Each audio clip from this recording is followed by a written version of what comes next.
to Best Loved Films, the podcast that goes with bestlovedfilms.com. Let's begin by acknowledging that this land, the United States of America, was stewarded beautifully by hundreds of generations of Native Americans before any white people showed up. We want to thank them for that. Promise to try to leave this land better. My name is Daniel Smith Rousey. I am a filmmaker with a PhD in film and American studies, and I've published 3 books about cinema and media. Today, I'd like to welcome you to the second episode of the 3rd season of this podcast, a season which focuses on America's Counter-Canon, the milestones of the marginalized, the best esteemed of the disenfranchised. Last week began with about a 10-minute explanation of the exact criteria of that. This week begins with me welcoming to the show cinema enthusiast Mitch Varhula. Did I say that right? You did. Laura Atkins, editor and author of Biddy Mason Speaks Up and Fred Korematsu Speaks Up and all kinds of other fascinating work. Thank you both for being here. Yay, I'm applauding you. Thanks. How are you today, Mitch, Laura? Well, Laura, do you want to take that one first? Sure, I'm good. I'm excited to dig into all these movies. Yeah, and I'm doing well too. It was a bit of a scramble there to get all 5 movies watched before the recording, but we made it. It's tricky, and you are brave people because you're willing to watch older films. I'm sure that whoever's listening to this must be thinking, wow, these people actually, wait, other people watch, three people could gather in a room who'd actually all seen a movie from before 1936. That's crazy. Well, Mitch that's why when you reached out to me, I was like, well, can we do it with Mitch? Because Mitch is an old movie guy. So. Well, I love that. This is unless it's silent, this is as old as it gets. So this is, yeah, I mean, things are different. I mean, I sometimes tell the students, yes, it's different. It's also possible that people back then did have a lot of really original ideas, just like you do, and, maybe had them first, and maybe that means something. I don't know. Maybe they were thinking a lot of the same things. Okay, well, rather than go down that, let's prove that or disprove it. Last week, covering the silent era, there were a lot of firsts and most importance. This new period is when Hollywood was first experimenting with sound films. Some habits had to be unlearned, new ones learned, and some techniques were lost that shouldn't have been. When the A-list and the B-list covered this era, I talked to you about, I always think it's important to start with this, All Quiet on the Western Front, Morocco, City Lights, The Public Enemy, Dracula, Frankenstein, Trouble in Paradise, Gold Diggers of 1933, King Kong, Duck Soup, It Happened One Night, and A Night at the Opera. So you might say to yourself, well, that sounds like that covered that period. No, it didn't. Not enough. This time around, our first and most important are Hallelujah, Freaks, She Done Him Wrong, Imitation of Life, and Bride of Frankenstein. Laura, Mitch, I wanted to ask you something just before we start to get going. Have you already noticed any themes emerging that are just sort of common to all 5 of these films? Because if you haven't, it's fine, but I just thought I'd ask before, just to set things up a little. I don't know, Mitch, have you? Well, it seems that each film is ambitious in its own way, but how they portray someone who might be outside of normal society, and to give those folks who a lot of people maybe never even thought twice of, to kind of give them a full life, imbue them with qualities that we all have, and try to make them more sympathetic, from the circus performers in Freaks to, the monster and Bride of Frankenstein. Yes. I think that's really true. I think they definitely have a sort of an outsiders thing, which isn't necessarily as apparent in some of the other movies that I just mentioned. I mean, and I'm not saying those movies, I sometimes say, like, filmmakers don't start making a movie by thinking, hey, I want to reinforce the monoculture. That's nobody's first thought, but it somehow that with movies like It Happened One Night, which I think is a fine film, that kind of thing does kind of reinforce, or at least doesn't challenge it as much as I think these 5 movies are kind of doing to some degree. I mean, they're not challenging it like, I mean, there's other ways to challenge that would be like, protests in the street. But, this is, but I think you make a really good point about the outsider. I don't know if Mae West was an outsider. Well, I guess she was. Certainly they treated her that way. Right, and it pushed the code like to turn them right on. But yeah, it's funny Yeah. because when we did this together, and I much later was doing like the Dark Knight, and there will be Yeah. blood, and, Yeah. there was a kind of a gestalt, I think, to those films in terms of how they related to a period. I mean, they were sort of a dark group, right? I Yeah, it don't was. know. I don't know with these. Like when you asked that, I thought they all feel really different. I mean, other than that kind of outsider piece, I Right. don't know that I would ever put these films together and think, oh, they're doing or even speaking to a time. But it'll Right. be interesting as we talk about them. Maybe that'll come clearer. Well, good. That seems like a good segue. I want to start by saying the standard version that if you ever take a class about this film period, which many people will not, but if you did, the sort of like the 3-sentence version of the period from 1929 to 1935 goes something like this. As 1929 began, the industry was still reeling from 2 events of 1927, namely the jazz singer prodding Hollywood toward sound cinema and the motion picture producers and distributors prodding Hollywood toward censorship. After spending vast majorities of their savings converting to sound, the studios after studios spent their vast majority of their savings converting to sound, the market crashed at the end of 1929, causing the industry's first existential crisis, one of many, and the ignoring of most censorship for a while. Meanwhile, some imprudent person published the list of 11 don'ts and 25 be carefuls, and that, along with a few immoral films, convinced the industry to clamp down and institute a stricter Hays Code in 1934. The end. Okay, that's the short version, in case people didn't already know that. Now, what I want to say to start this version, this longer version with, is that story leaves out a lot of pain perpetrated on a lot of people. At the end of the silent era, Hollywood screenwriting was dominated by women like Anita Loos and Frances Marion. During the sound era, little by little, men began to dominate this field.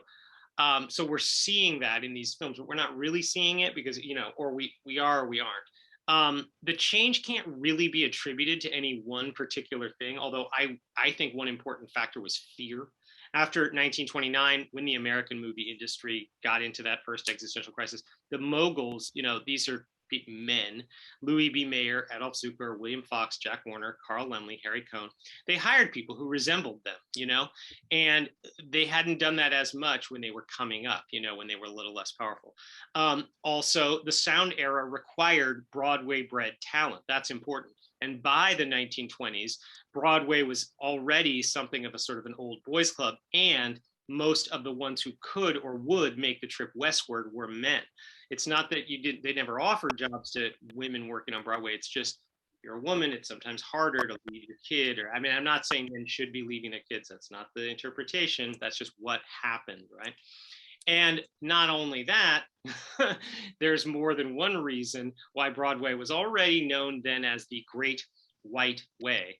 The list of don'ts and be carefuls had been designed to appeal to the lowest conservative denominator, but that still wasn't enough for some Southern organizations who probably had no power over anything else in their lives, but could still stand up against Hollywood filth or, the humanizing of Black people. Sometimes they would just ban a film with too many Black people in it. Sometimes they would merely demand the scenes be cut out. And so the tail wagged the dog. Proactively, Hollywood cast Black people as menial servants, objects of ridicule, or in more dignified scenes that were standalone scenes that could be easy to cut before the film hit the South. This is why historical Hollywood racism against Black people can't be straightforwardly compared to that of racism against Native Americans, Latinos, or Muslim Americans, because people from those groups who were often lighter skinned regularly appeared in films, could kiss people, could kiss whoever, without being cut for the Southern versions. Now, comparing the Black experience on screen to Asian Americans gets closer to kind, though not degree, because by 1930, about 260,000 of America's 125 million people, or about 0.5%, identified as Asian, marking them as almost an unknown curiosity outside the West Coast in New York at the period that we're talking about. In 1930, as in almost every other year, African Americans make up about 10 or 12% of the US's population. So the comparison is closer to queer people or the severely disabled. Hollywood practiced and promoted erasure of what made them who they were. Okay.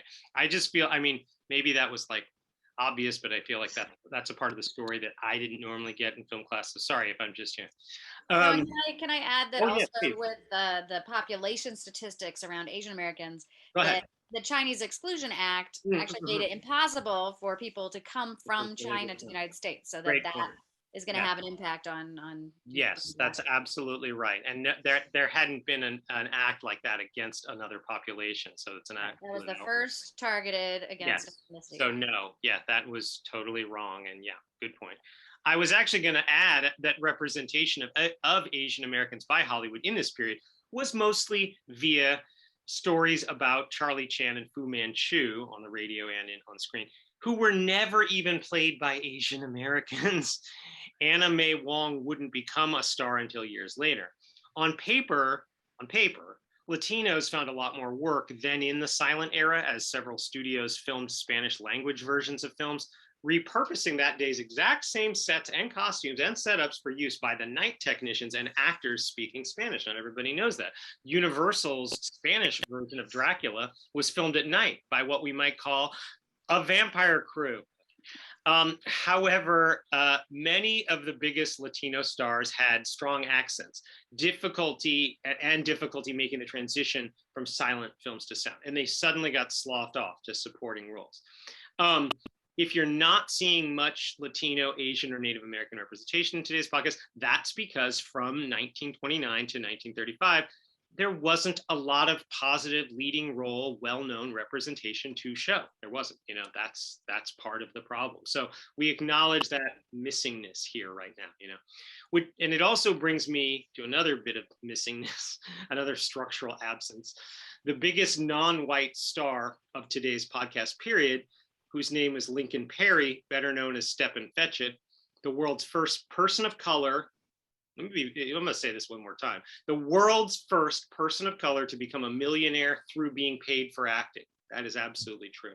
For the interested, I would recommend Mel Watkins's book, Stepin Fetchit, The Life and Times of Lincoln Perry, where Watkins explains in granular detail how Perry came to exemplify, as he put it, it's Watkins' words, quote, the era's most popular comic stereotype, the lazy, shiftless Negro, unquote. Or, as Perry was often billed, quote, the world's laziest man, unquote. Now, while building this Counter-Canon list, when it came to Stepin Fetchit, I'm going to tell you, Laura and Mitch, I dithered, I debated, I delayed, I demurred, I dilly-dallied. The assiduous cinephile will absolutely know Stepin Fetchit, yet this is supposed to be the list of positive contributions. If I were to sit here and imitate any 2 lines of Fetchit's dialogue from the 30s, I would risk the podcast receiving protests. Yes, I am well aware that the real Lincoln Perry was much more than his Stepin Fetchit character, but it says nothing good about America and Hollywood that the industry founded itself on the pro-KKK, The Birth of a Nation, refounded itself on the blackface bouillabaisse, The Jazz Singer, and then during the peak Depression years, amused itself first and foremost by laughing at what scholars would later call the coon stereotype. Anything about that before I continue? Well, and not to diminish that, but I think there's a pattern for people who are underrepresented and really not represented to begin with of how they're portrayed in media. Yes. First, they come out as a villain, and we're taught to fear them, and then we can laugh at them.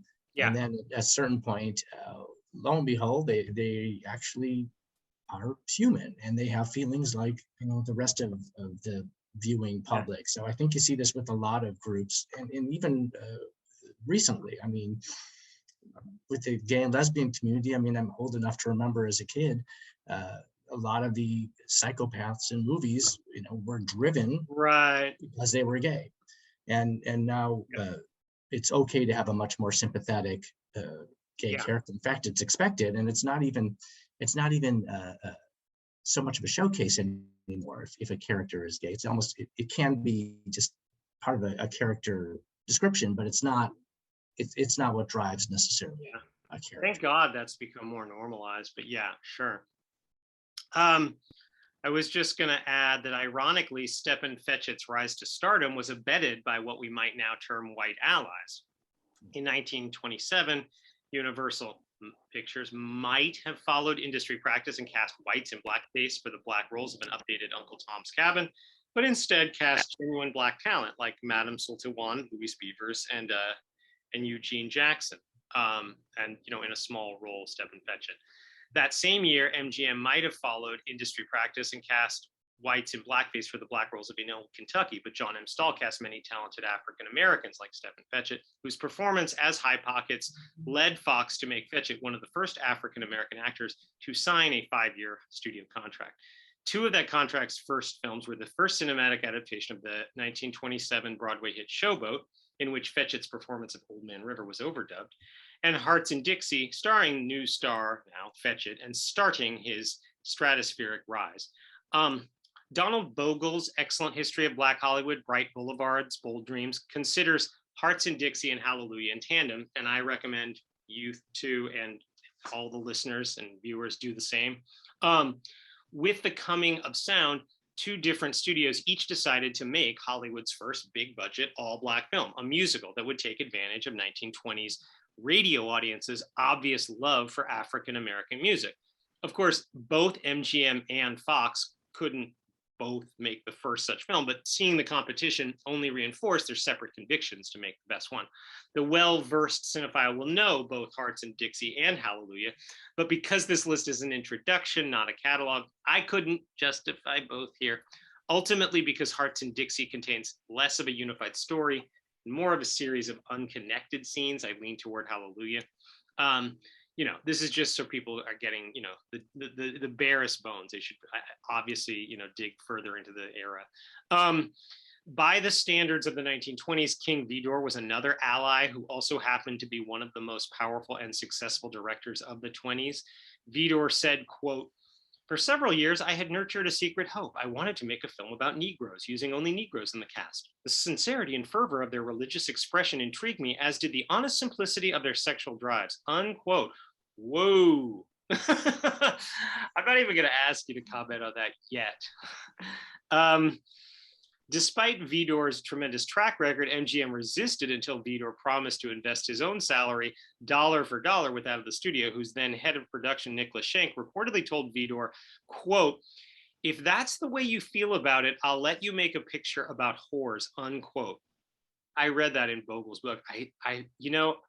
It's not clear if he means that hypothetically. Like, should I stop the podcast? I can't tell if he means, at that point, I let you make a movie of anything, or if he literally means, you're making a movie about prostitutes? Perfect. I don't know. I don't know what that means. Anybody want to clarify? Unclear. Well, I could take a stab, but I would almost think that he was saying, look, if you're going to invest your money, I'll let you make a movie about anything. Right. That would be a generous interpretation. It's something but actually probably best unsaid. We are later going to be talking about these women of loose morals, right? As they call them. Jezebel. Yeah, that's a theme that we are definitely not going to skip over. Okay, one last thing before the plot, and then I'm going to hand it over to one of you. Donald Bogle, in his book, recounts how the Black press pressed MGM into making crucial hires behind the scenes for Hallelujah. Vidor sought realism by moving parts of production to Tennessee and Arkansas. The distance from LA to the Deep South was by far the furthest any all-black cast had traveled to make any kind of film, short documentary. And there they consulted Black leaders on, this is from Bogle, quote, "everything from river baptismal services to revival meetings," unquote. The real Curtis Mosby performed while the real Ava Jesse supervised choral sequences, including one that needed 340 Black extras who all had to know how to sing. Bogle writes, quote, "That Sunday morning, Black church choir benches in the city were said to be practically empty." The thought, unquote. To me, like sort of Donald Bogle, if I keep quoting him, I apologize, but he's sort of like he sort of founded, he's the African-American scholar who like brought Black authenticity to film scholarship in the first place, where it was sadly lacking before he came along, And I'll just last thing before he says, quote, and I think that's the thing about Hallelujah is that it's problematic But, right, and I think that's, Bogle gets at that. He says, quote, those sequences of black crap shooters and rowdy cabaret folks were familiar images. Nonetheless, the film sometimes attained a highly moving cultural authenticity, unquote. Okay, so at this point, I want to do something that has never been done on the podcast in the 41, however many episodes. By the way, I've never had two guests. I think I said that. But I've also never asked any guest to read the summary of the plot. Today, I'm doing that. I'm changing it up.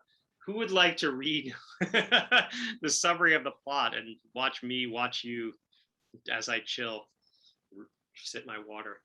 Anybody? Either of you? Sure, I'll get us started, and then Mitch, you want to jump on the next? Sure. Yay! All right. So, Hallelujah begins with the MGM lion, but instead of hearing his roar, we hear a mashup of tribal drums and choral vocals taking us through bits of Sometimes I Feel Like a Motherless Child, Hallelujah, Let My People Go, and Way Down Upon the Swanee River.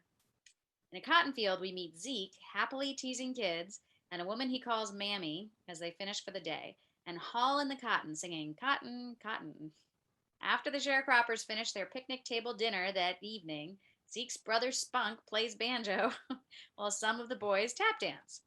When one Missy Rose plays an indoor piano for the group, Zeke sneaks in and seeks to sneak a kiss that Missy clearly does not want, and Zeke seeks forgiveness by speaking, "It looks like the devil in me's here tonight. Devil's in me here tonight." In glimpses, we see life of this rural plantation consisting of women hustling after children who say goodnight in a large room full of single beds. As Mitch said, it was like the Waltons, a little preacher. Hearing passing troubadours, Zeke sings at the end of the road. A chorus stops and joins in, and Spunk uses machines to lade the cotton into bales.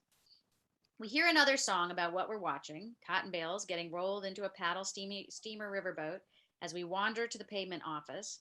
And I was fascinated just to see that. I was like, boy, this is more I've ever seen about like cotton than... Right. Yeah.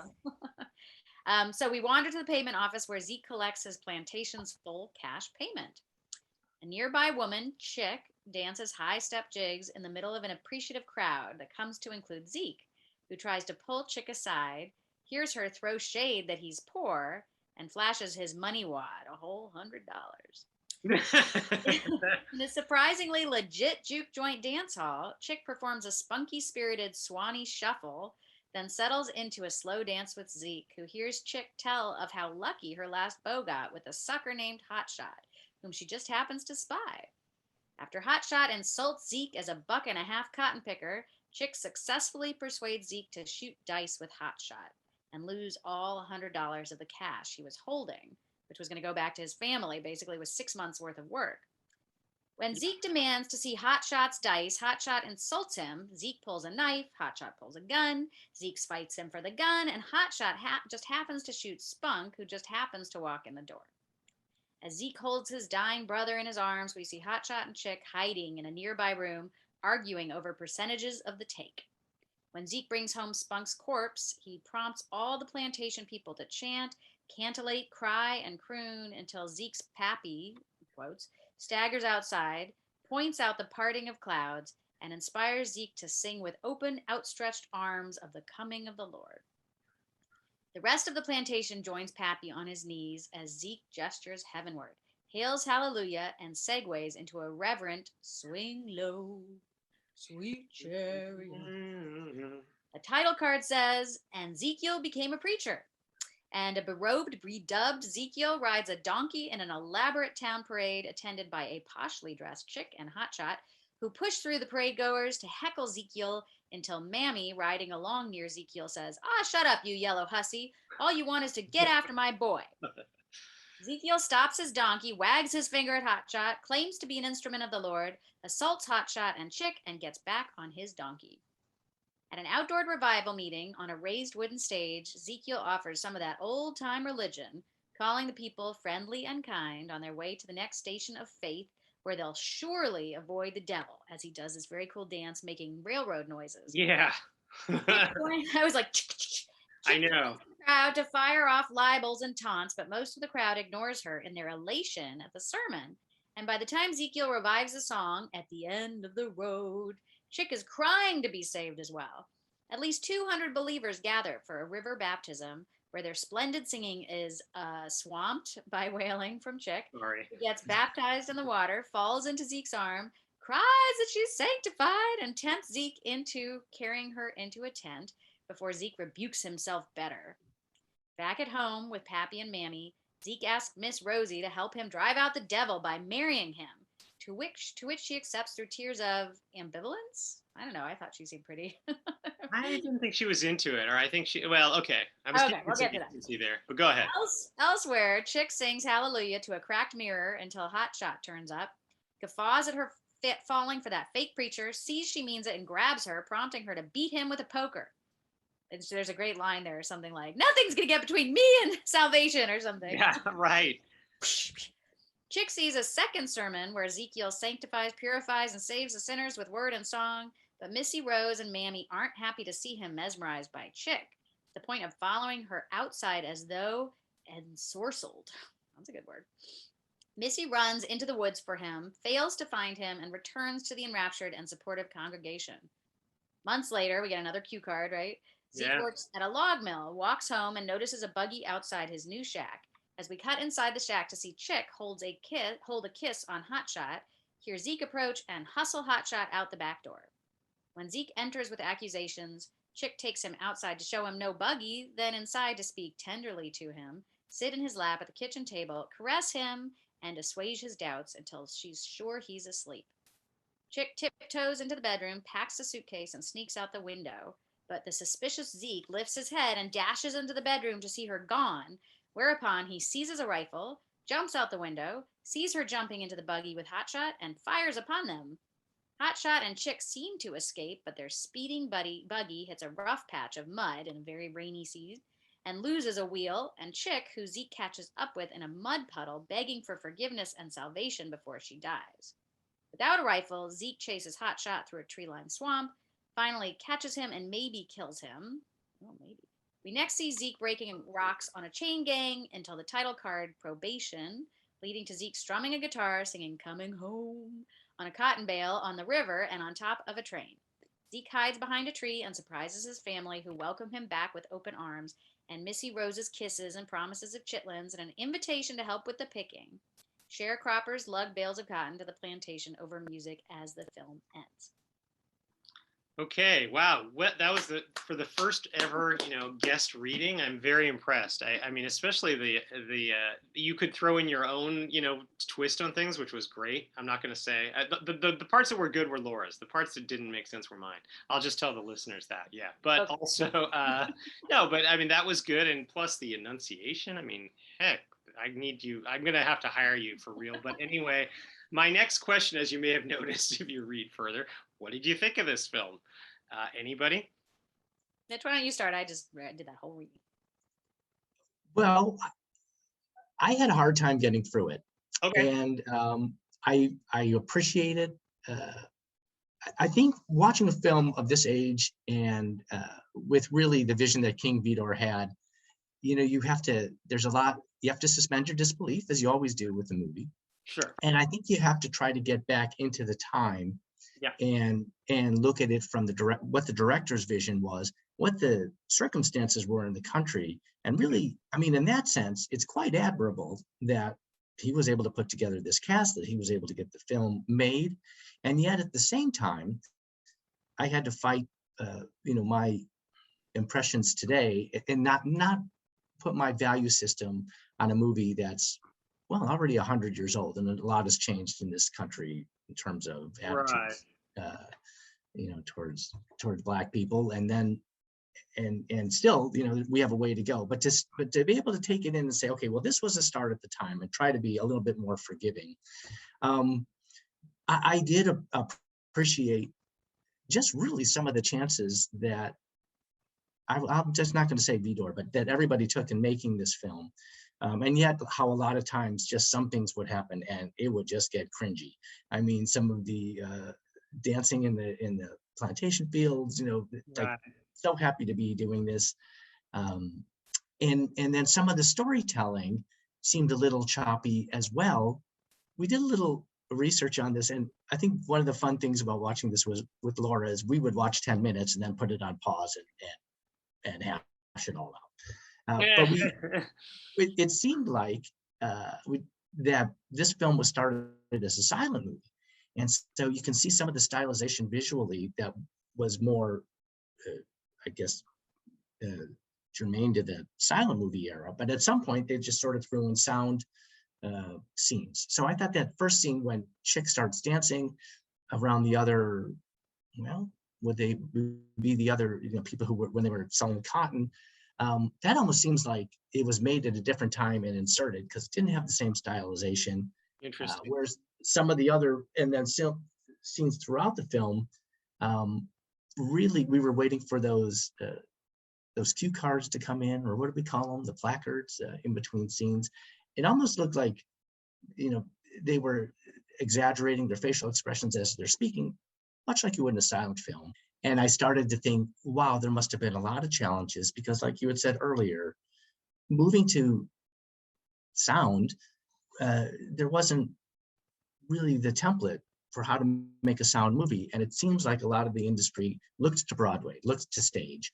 And a lot of the times really would just have a camera in one spot, just shooting, the action on stage. You mentioned the Marx Brothers earlier, but that was always it was hard for me to watch Coconuts, their first sound film, because it was just really one big long play. And I felt like sometimes with Hallelujah, that same feeling, like I was just watching something that could have easily been on stage. Yeah. So, and I'm sounding like I didn't like the movie. I did. It just took a little bit more effort to appreciate it for its legacy, what it is today, but also what it must have been like to make it at the time. Right. Yeah, I think that's legitimate. I think I didn't hear that it was ever not a sound film. I mean, the way I read it was King Vidor only wanted, and the studio was only interested if it were going to be a sound, because they were trying to. This is early black exploitation. They're exploiting white people's love of African American music, and not only that, but I think like white people's idea of what plantation life or sharecropper's life or something must be like. I mean, and I think, yeah, obviously that can be problematic. I mean, as far as like the silent thing, I agree that there's like overacting. I think it was hard by 1929 to kind of drop some of the habits, and you kind of understand that on some level, that only makes sense, that it would take a while to lose those habits.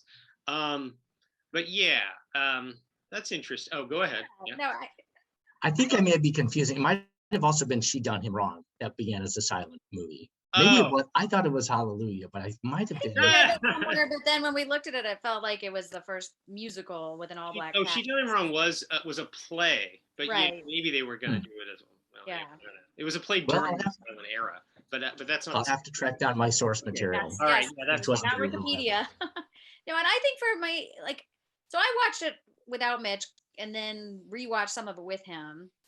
I think when I was watching it at first, I was thinking, compared to something like Gone with the Wind, which honestly I haven't watched all the way through, I was thinking this is so much more of an attempt to be not in a situation where the black characters are there only to like dance around and serve the white characters. Like that just by itself was radically different. And I would mention here that we're three white people talking about this. I mean, something something I had wondered about with this movie and some of the other ones we watched is, I feel like I can't have an experience of being a black person watching this movie then or now. So, everything I'm saying is coming from that. But I thought, there's a limited degree of humanization, but there is humanization, right? You have a family structure with loving family. You have people earning money to support themselves. It's still a pretty rosy picture of being a sharecropper. But, there's the concern of that $100 they've spent 6 months trying to earn. If they lose it, kind of the stakes are high. I felt the kind of tension between, that kind of more humanized perspective, what still felt like very much kind of a white gaze on that. And then the sexualization piece, the Jezebel, strumpet, tragic mulatta figure, things that are kind of problematic generally, or whatever. They were what they were, these kind of type characters. Yeah. presented, but then when you add race to it, so you get kind of a mammy character. But we were comparing actually the guy who played the lead, who's I'm terrible with names, sorry, to Paul Robeson, and say, he was dynamic. You liked what he was charismatic to watch. Right. He had a beautiful voice, singing voice, and even he was a really credible preacher. Like I there were thought so too. Actually, it's a hard role to play because he has to sometimes be somebody who could be a preacher, who could actually convince a group of 1,000, here's what we should do. But he could also be vulnerable enough that he could like fall for Chick. And I kind of think he thread that needle. I thought the performance was good. I go ahead. Sorry. Yeah. No, I agree. I was compelled. And Chick, I read later, was 16. I thought, wow. Oh yeah, that's a little bit problematic for many reasons. Yeah. Many reasons. And I mean, her performance was, you kind of couldn't take your eyes off her because it was so exaggerated, and she has these huge eyes, and and then I read some about her, and I mean, typically, right, she couldn't build a career as a Black actor. She ended up in Europe, and because there were such limits. So I was interested by it, and I think it kept my interest more. I think Mitch found it a little harder to get through. And I was like, am I getting an experience of being at like a revival meeting? I mean, those church scenes, that's not something I've experienced personally. Again, not knowing like how much is this authentic or not, I felt sort of interested in just getting to be in that space with the kind of having this ecstatic religious experience and the singing and yeah. Well, it's funny you mentioned the train. You mentioned the way that that Zeke was dancing. And there's like the Stations of the Cross, and then there's the stations, he's kind of talking about the stations of faith. But you could also say that this movie does the stations of sort of white ideas of what Black life is like. Okay, well, we got the revival meeting, we got the church group, we got the river baptism, we got the sharecropping, we got the, check, tick these boxes, because that's what white people want to see or have people singing about. Okay, they've got to have a song about cotton. How about we just call it Cotton? It's almost like, I think that's a slight issue. But I'm going to have to trust Bogle and the reviewers that Bogle quoted. Bogle found all the Black newspapers from the 1920s that I wouldn't have known existed, that reviewed this film, Yeah, it's not unproblematic, but it's also like considered kind of good in some ways. Well, that's where we should go to actually now, is that, so there's all these academic arguments about it. It comes up in classes. You can even read some of them on Wikipedia. One person calls it like it has a freshness and truth that wouldn't be seen for 30 more years. Another person calls it paternalistic, promoting of stereotypes. And even Bogle himself, he actually published his own mixed messages praising its cultural authenticity in one book, and then reviling Chick as the tragic mulatta, like nonpareil, in another book. So I don't know which one is right. I don't know what to do. Does anybody want to try to help me sort that? Who's right? Is this a terrible series of stereotypes, or is this crucial representation that wasn't otherwise seen? Or what do we do with that? And we're white. I got that part too.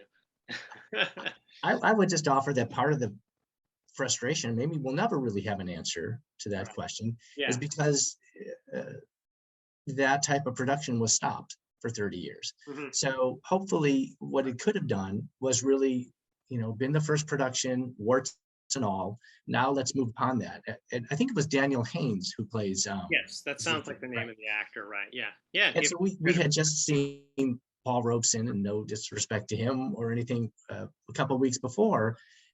And to look at those two characters who were both very popular in the day, Daniel Haynes did have more of an empathetic quality to him, a genuineness, which sometimes seemed to wane, but sometimes he's really powerful.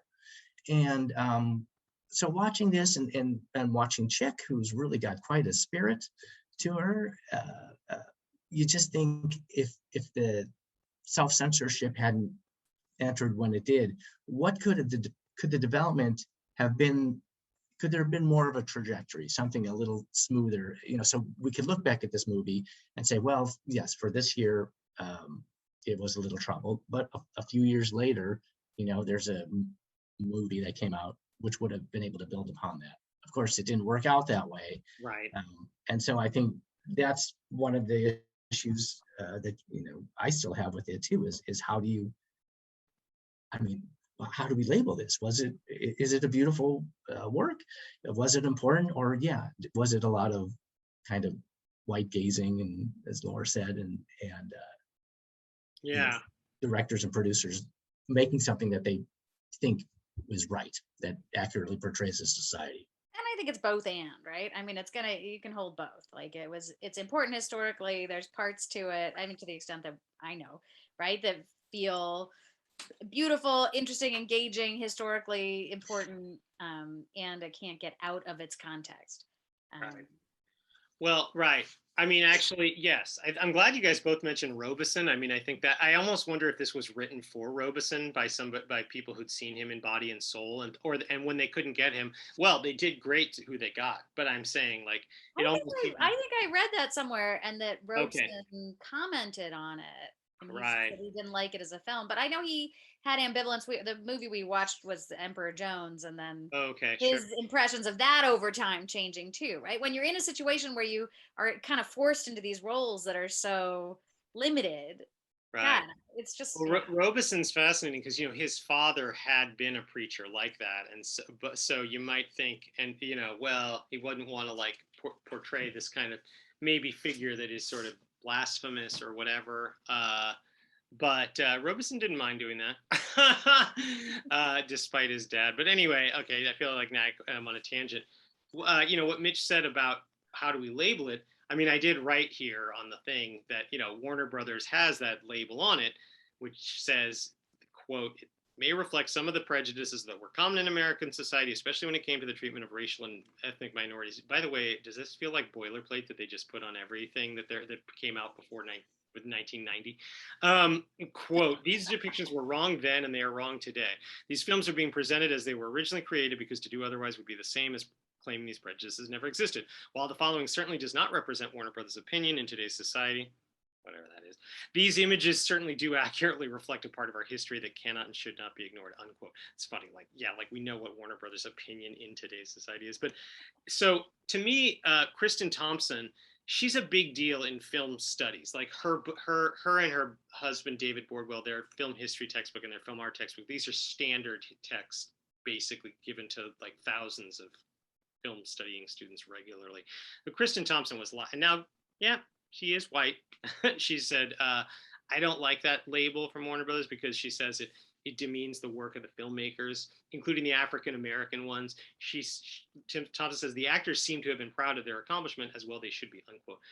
I don't know what to do with that, because I mean, we have to either have the label or not. It sounds to me like from what the two of you said, that if we're doing both and, we're going to keep the label, but I worry that that's just going to have people just say, "Oh, okay, well, now I know it's racist. I don't have to watch it." Like, it's like they're going to see this as, "Oh, well, this is Song of the South. This is like a Disney, so no, I'm not going to, I already know not to see that, and I don't know. I mean, I have mixed feelings about that label being there. But anything else before we leave this topic about that? Because it may reflect some of the prejudices that were common. Yes, right. That seems fine, right? And it comes to the treatment of racial, but I think starting to say these depictions were wrong then and they are wrong today is overly simplistic, because it's taking all the depictions. It's Song of the South, it's this, that, right? Yeah. It's not nuanced, and it does feel like kind of a quick, like, oh yeah, let's just say that, rather than really get into the complex. Right. Yeah. Mitch, anything else on this, or? I think no, I don't think it should be dismissed. I'm really glad you put it in the 5 movies to watch, even though I, stopped a lot and started and stopped and started, because I think it's important to see. And again, it's history. It's not tidy.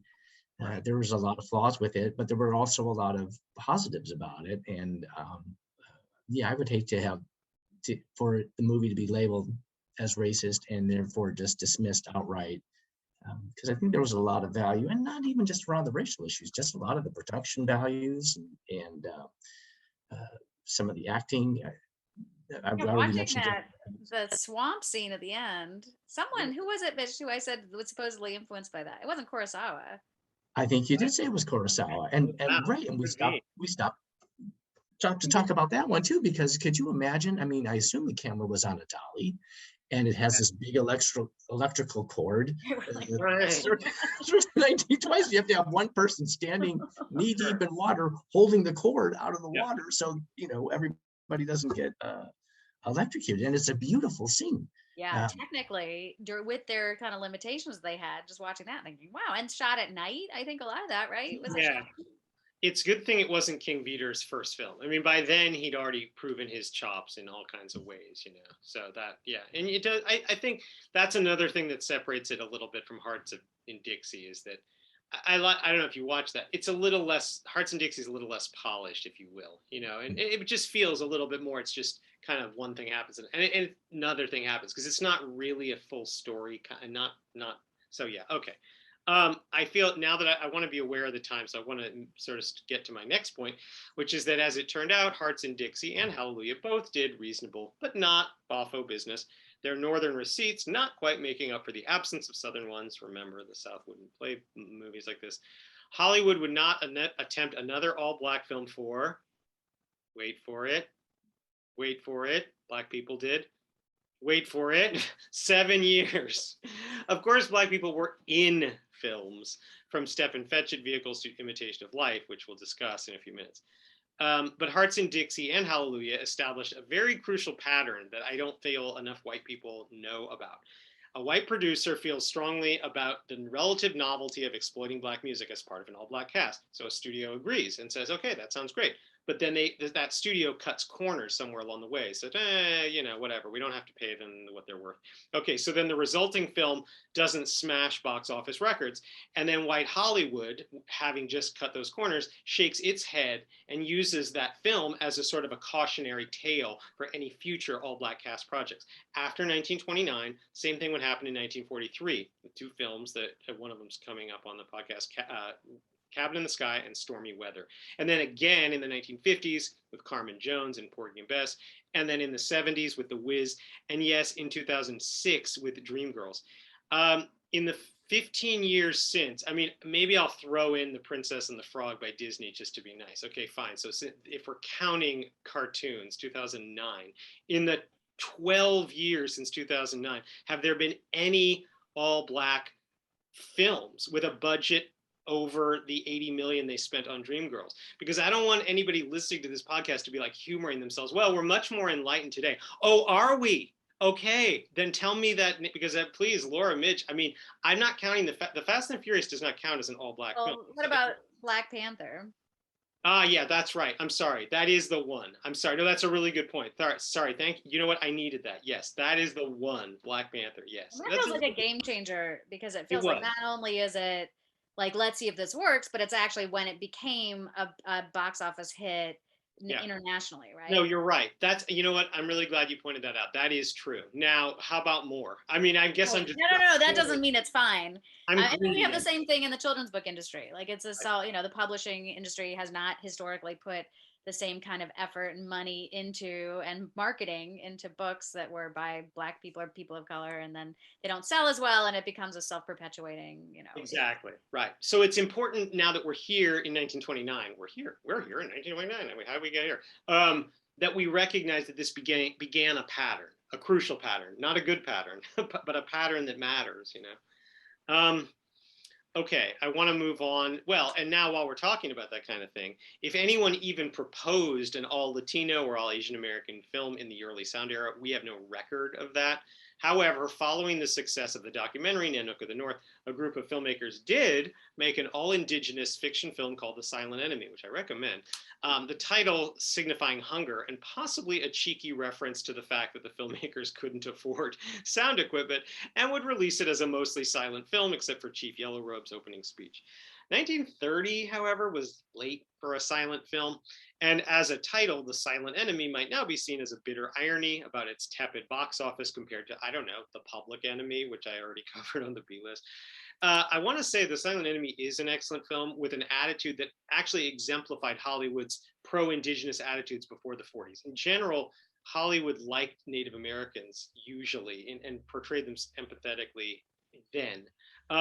I might have put it on the C list if it weren't set and filmed entirely in Canada. I'm trying this list is meant to be only the United States, basically, although Well, there are some, well, I will talk later about that.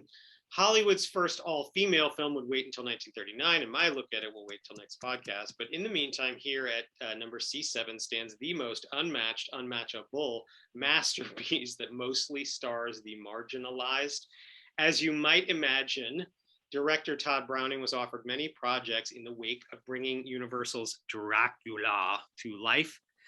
Todd Browning was born in 1880 and grew up in Louisville, Kentucky as a nephew of Pete Louisville Slugger Browning, whose moniker has been molded into millions of baseball bats. That millions is not an exaggeration. Despite or because of this, Todd Browning gravitated to battier beings, working as a carnival barker as a teen, as a contortionist, and living hypnotic corpse in one traveling show, and then as a clown with the Ringling Brothers. Browning found his way in, I could have said the clowning Browning. See, I was better than that. Browning found his way to the nascent film industry around the same time and in the same way as D.W. Griffith as an actor-director, although in Browning's case, in Los Angeles in 1915, his car collided with a train, deforming Browning too much to regularly work as an actor. Instead, different biographers have noted how Browning's films from 1916 exhibited dark, cynical takes on sexual frustration, on the trouble with distinguishing reality from illusion, and the inability to assign guilt. So, actually he's got 4 people who've written books about him. Several of Browning's late silent films starring Lon Chaney delved deep into these difficult themes before they found perhaps their fullest flowering in Freaks.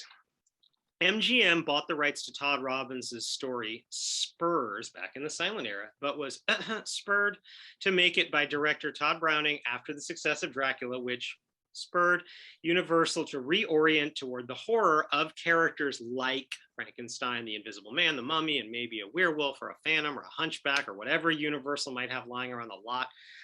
In that context, the idea of a single film about unusually formed circus sideshow performers looked like the more mature take on a trend, exactly the kind of film MGM's Wunderkind, is the boy wonder, then director of production, Irving Thalberg, preferred to make. That was just his style, as you two probably know. By then, MGM was trying to become classier and no longer had Nicholas Schenck vocally approving of pictures about whores, although that didn't stop the adaptation of Spurs from centralizing a gold-digging woman. Thalberg was the named producer on Freaks, who by all accounts closely collaborated with Browning on every aspect of pre-production, from set design to planning the 24-day shooting schedule, that's short, to casting.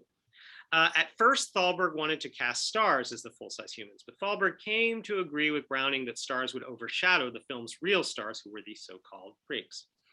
That said, Thalberg didn't trust the foreign accents of the contract players he did cast and was worried that MGM's pre-existing carnival set would look too American, so he moved Robinson's story from France to the US.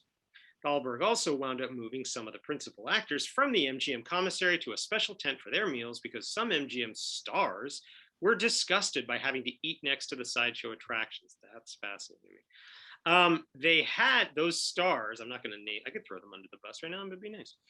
They had something in common with test audiences from January 1932, who supposedly ran out, became ill, fainted, and at least in one case threatened MGM with a lawsuit. Louis B. Mayer was ready and willing to destroy the negatives, but Thalberg fought his boss and supervised an edit that severed 30 minutes of Browning's 90-minute cut, ironically truncating Freaks into the sort of 2/3 stature creature that the film was celebrating. To make sure it ran at least an hour so as to play at proper venues, they had to add the Carnival Barker frame story in the epilogue. As was then custom, the removed footage was destroyed forever. Freaks begins with the title card, then an unseen hand rips off the screen, cutting to an umbrella closing by a host telling a small crowd, "We didn't lie to you folks. We told you we had living, breathing monstrosities. You laughed at them, shuddered at them, and yet, but for the accident of birth, you might be even as they are. They did not ask to be brought into the world, but into the world they came. Their code is a law unto themselves, and you offend them all." The host ushers the crowd to view something unctuous but unseen to us, apparently an individual in an open crate that's set up for viewing like a coffin. The host reports this person was once presented as the peacock of the air as the film flashes back to a trapeze artist, Cleopatra, that Hans calls the most beautiful big woman I have ever seen. We meet Hans and his fiancée Frida, who are both little persons, as she questions his loyalties and he reaffirms them. In a costume change, Cleopatra condescends to Hans's moony eyes as Frida watches with cagey eyes.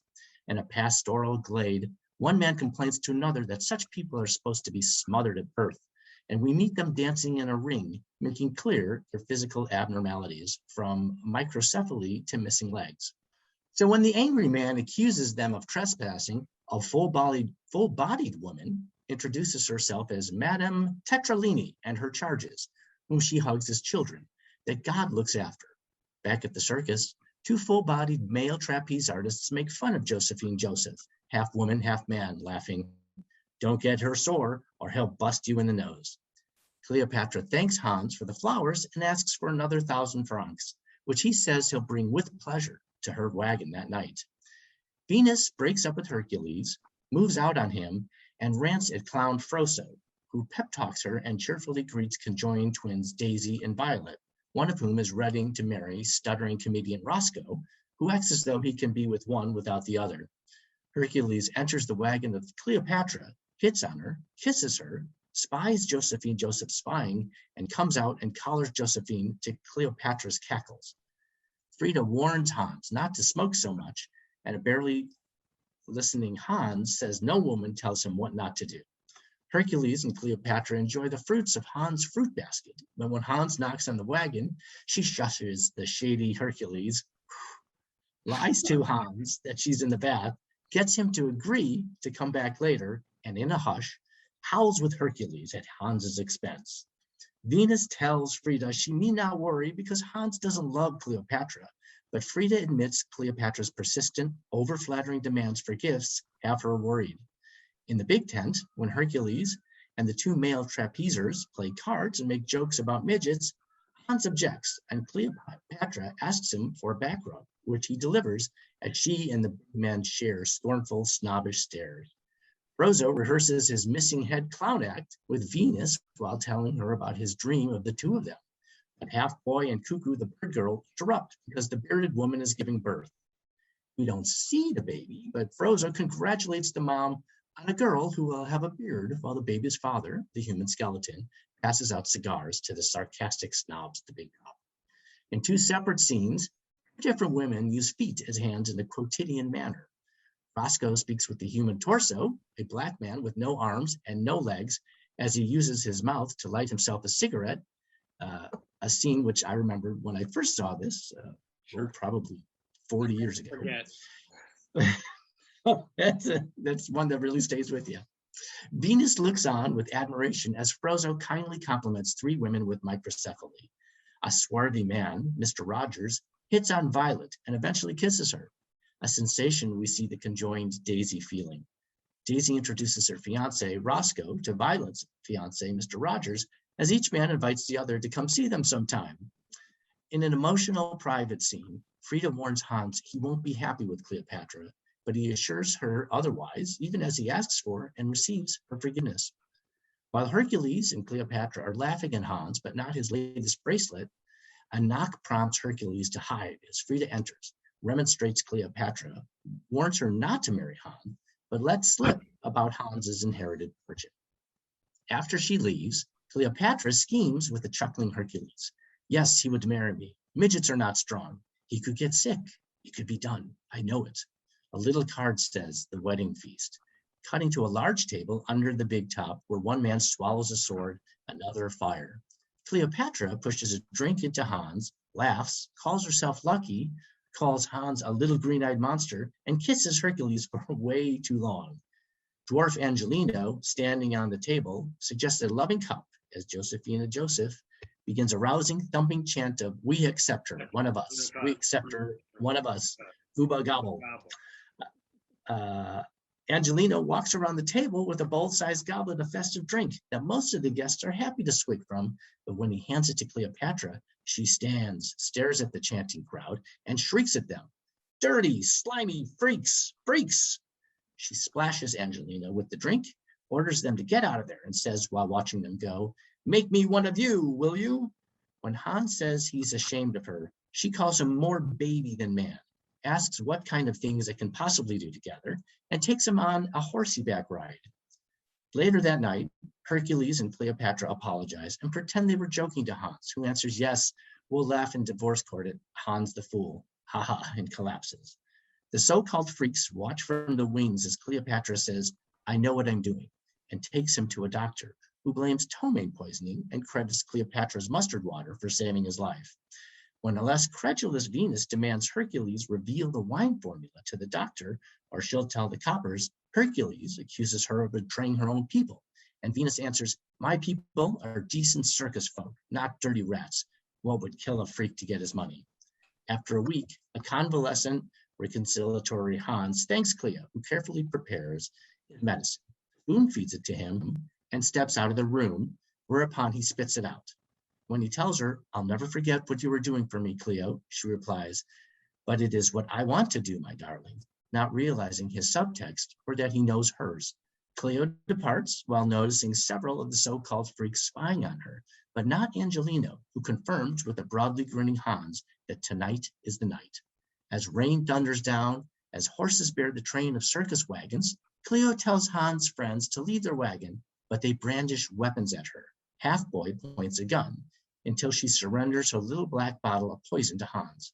Worried about Venus, Hercules smashes into her wagon. Frozzo battles him hand to hand. The horse train collapses, and Hercules strangles Frozzo until a little person throws a knife in his chest. In one of cinema's more evocative minutes, a supine Hercules slithers and squirms under the stopped wagons as the weapon-bearing freaks slowly close in on him, and nearby, Cleopatra, who screams, sends us back to the frame story. At the display box, the host tells the carnival patrons how she got that way will never be known, although the code of the freaks is a possibility. Finally, we see Cleopatra squawking as her head is somehow on a duck's body with her human arms stretching to a duck's feet. In a coda that not all audiences saw, a sad, mansion-bound Hans receives a spiffily attired Frozzo and Venus and Frida, who tells Hans nothing was his fault, and as the other two go, Frida hugs Hans and says, "I love you." Okay, well, that was well read. I loved it.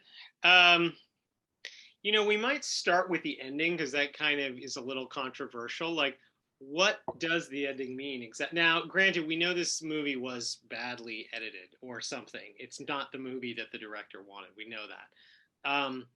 But it does seem like they were planning to have an ending somewhat like this. I guess I'm wondering, is Cleopatra now like an official freak? Has she sort of been embraced? Is she now one of us? I mean, is she, or I mean, I'm trying to determine if what happened to her is a punishment or an empowerment. I mean, I don't know what that is. Anybody, either of you, like to explain to me what I saw there? Actually, a good question, because if the other so-called freaks are a brother sisterhood, right, which we're supposed to be empathizing with, yes, which the movie really does, it is sort of perverse to then have her punishment be being turned into a freak. Right. And it's obviously a twist on that kind of one of us thing, which she rejects. So it's like they make her into one of us. Right. But like, is she hanging out with them under, under the... Yeah, well, we don't know. I mean, that for all we know, she's part of the same sideshow that they are in. I mean, so she could be traveling with that same circus, since we never see any scenes of, like, other than the frame story, we don't see these so-called freaks at work. We don't see them like in their cages, if that makes sense, in their right. in normal display boxes, the things they do for a living. All their time in the movie is leisure time, is not, their work time. Well, my question is, why is Hans even bothering with the circus in the first place in his life? Why would he go working for them if he could just live in a mansion? I don't know. Maybe he just wants to just like to have a job, but I mean, I don't know. Well, he did just come into the inheritance, I think, Dave. Maybe that's I don't know if he had it that long and had it or something. Fulfilling his commitment. Right. And like the Black performers we talked about who had so few limited options in film, like he would have had pretty limited options, one would think, in terms of, just being a working person in the world, right? Right. I was actually reading about that whole family because, I don't know if it's obvious to you. One thing that always gets me about this movie is that Hans and Frida look so much like each other. I mean, that actually distracts me. I'm like, aren't they brother and sister? Like, that's creepy, And then they are. I mean, I didn't even know that at first, but no, I mean, the Are actors they? They really are? Yeah, they had toured in like not just circuses but other things. They were German and they had a whole tour going in the late 20s of their own thing. So they thank God they never have them kiss on screen. I mean, I say thank God. In some ways that would be way positive representation. We should see people afflicted with dwarfism kiss on screen. We should Right, normalize but that. the brothers and But sisters. if the actors are brother and sister, I'm not sure I can get past that. I don't want to see Eric Roberts and Julia Roberts kissing on screen, no matter what roles they're playing. I just don't want that. I'm sure they're good actors. The Academy Awards was enough. I'm just saying that that nothing justifies that. But anyway, well, so maybe that segues into, is this a horror movie? I don't know. It's often been marketed, and back when there were Blockbuster videos, you could sometimes find it in the horror section. I mean, it's known as a horror movie. Should it be, Laura or Mitch? It didn't feel like a horror movie, but then watching Bride of Frankenstein, like, is that a horror movie? I mean, where it's really about empathizing with the other, right? The other. Sure. Well, but so's this, right? But maybe every horror movie is kind of, sort of about that, depending on how you look at it. Right. I agree, Daniel. I feel like at the heart of many horror movies, at least back in that era, there was something sympathetic about the misunderstood creature, monster, whatever it was, that made them act this way. And while clearly their actions, murdering, can't be sanctioned, there would be hints at their backstory that something made them this way. Yeah. And they were doomed, to a bad end usually, or maybe an ambiguous end if there was the possibility of a sequel. Right. Always, right. Go ahead. I was just going to say, so I'd still say it's a horror movie, like a horror movie with a lot of aspects. Yeah. And I mean, I felt like them killing. I mean, I guess what's a horror movie about it? I mean, in this case, is the horror just that their physical appearance is outside the kind of norms? Is it just, I read that, and you said people like ran screaming from the theater. Right. So the horror movies were like the giant man, right? Or the like. Yeah, Frankenstein, the Dracula, werewolf, whatever. So it's like abject or abnormal. Yeah. Ooh, I like hearing the word abject. Presentation. But like then I now think of horror movies as like scary, right? Like people jump out or they stab each other and there's blood everywhere. And like this does lead to that very dramatic ending, with the under the carts and the rain and the mud. And but it's interesting because I think you feel like it leads so much to their comeuppance. Like you don't judge. I didn't judge those people at all. I was like totally rooting for revenge. You have to be at that point. How could you not be? They're both so bad. I mean, Cleopatra and Hercules are like, I mean, there's nothing redeeming about them. Well, that's the word freaks is great because you still don't even know who it's quite about. Is it about Cleopatra and Hercules? Is it about the sideshow performers?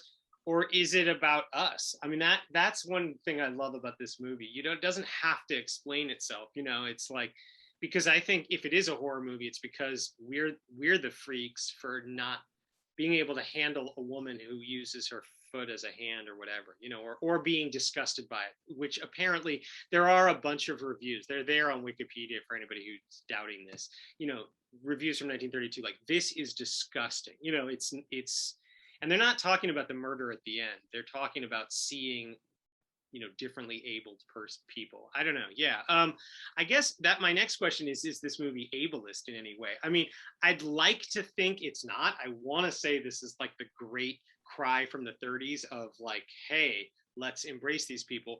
But maybe there's something ableist about it anyway. I mean, maybe, I don't know, they turn, as Mitch just said, they turn into sort of bad people, or I don't know. How do you see that part?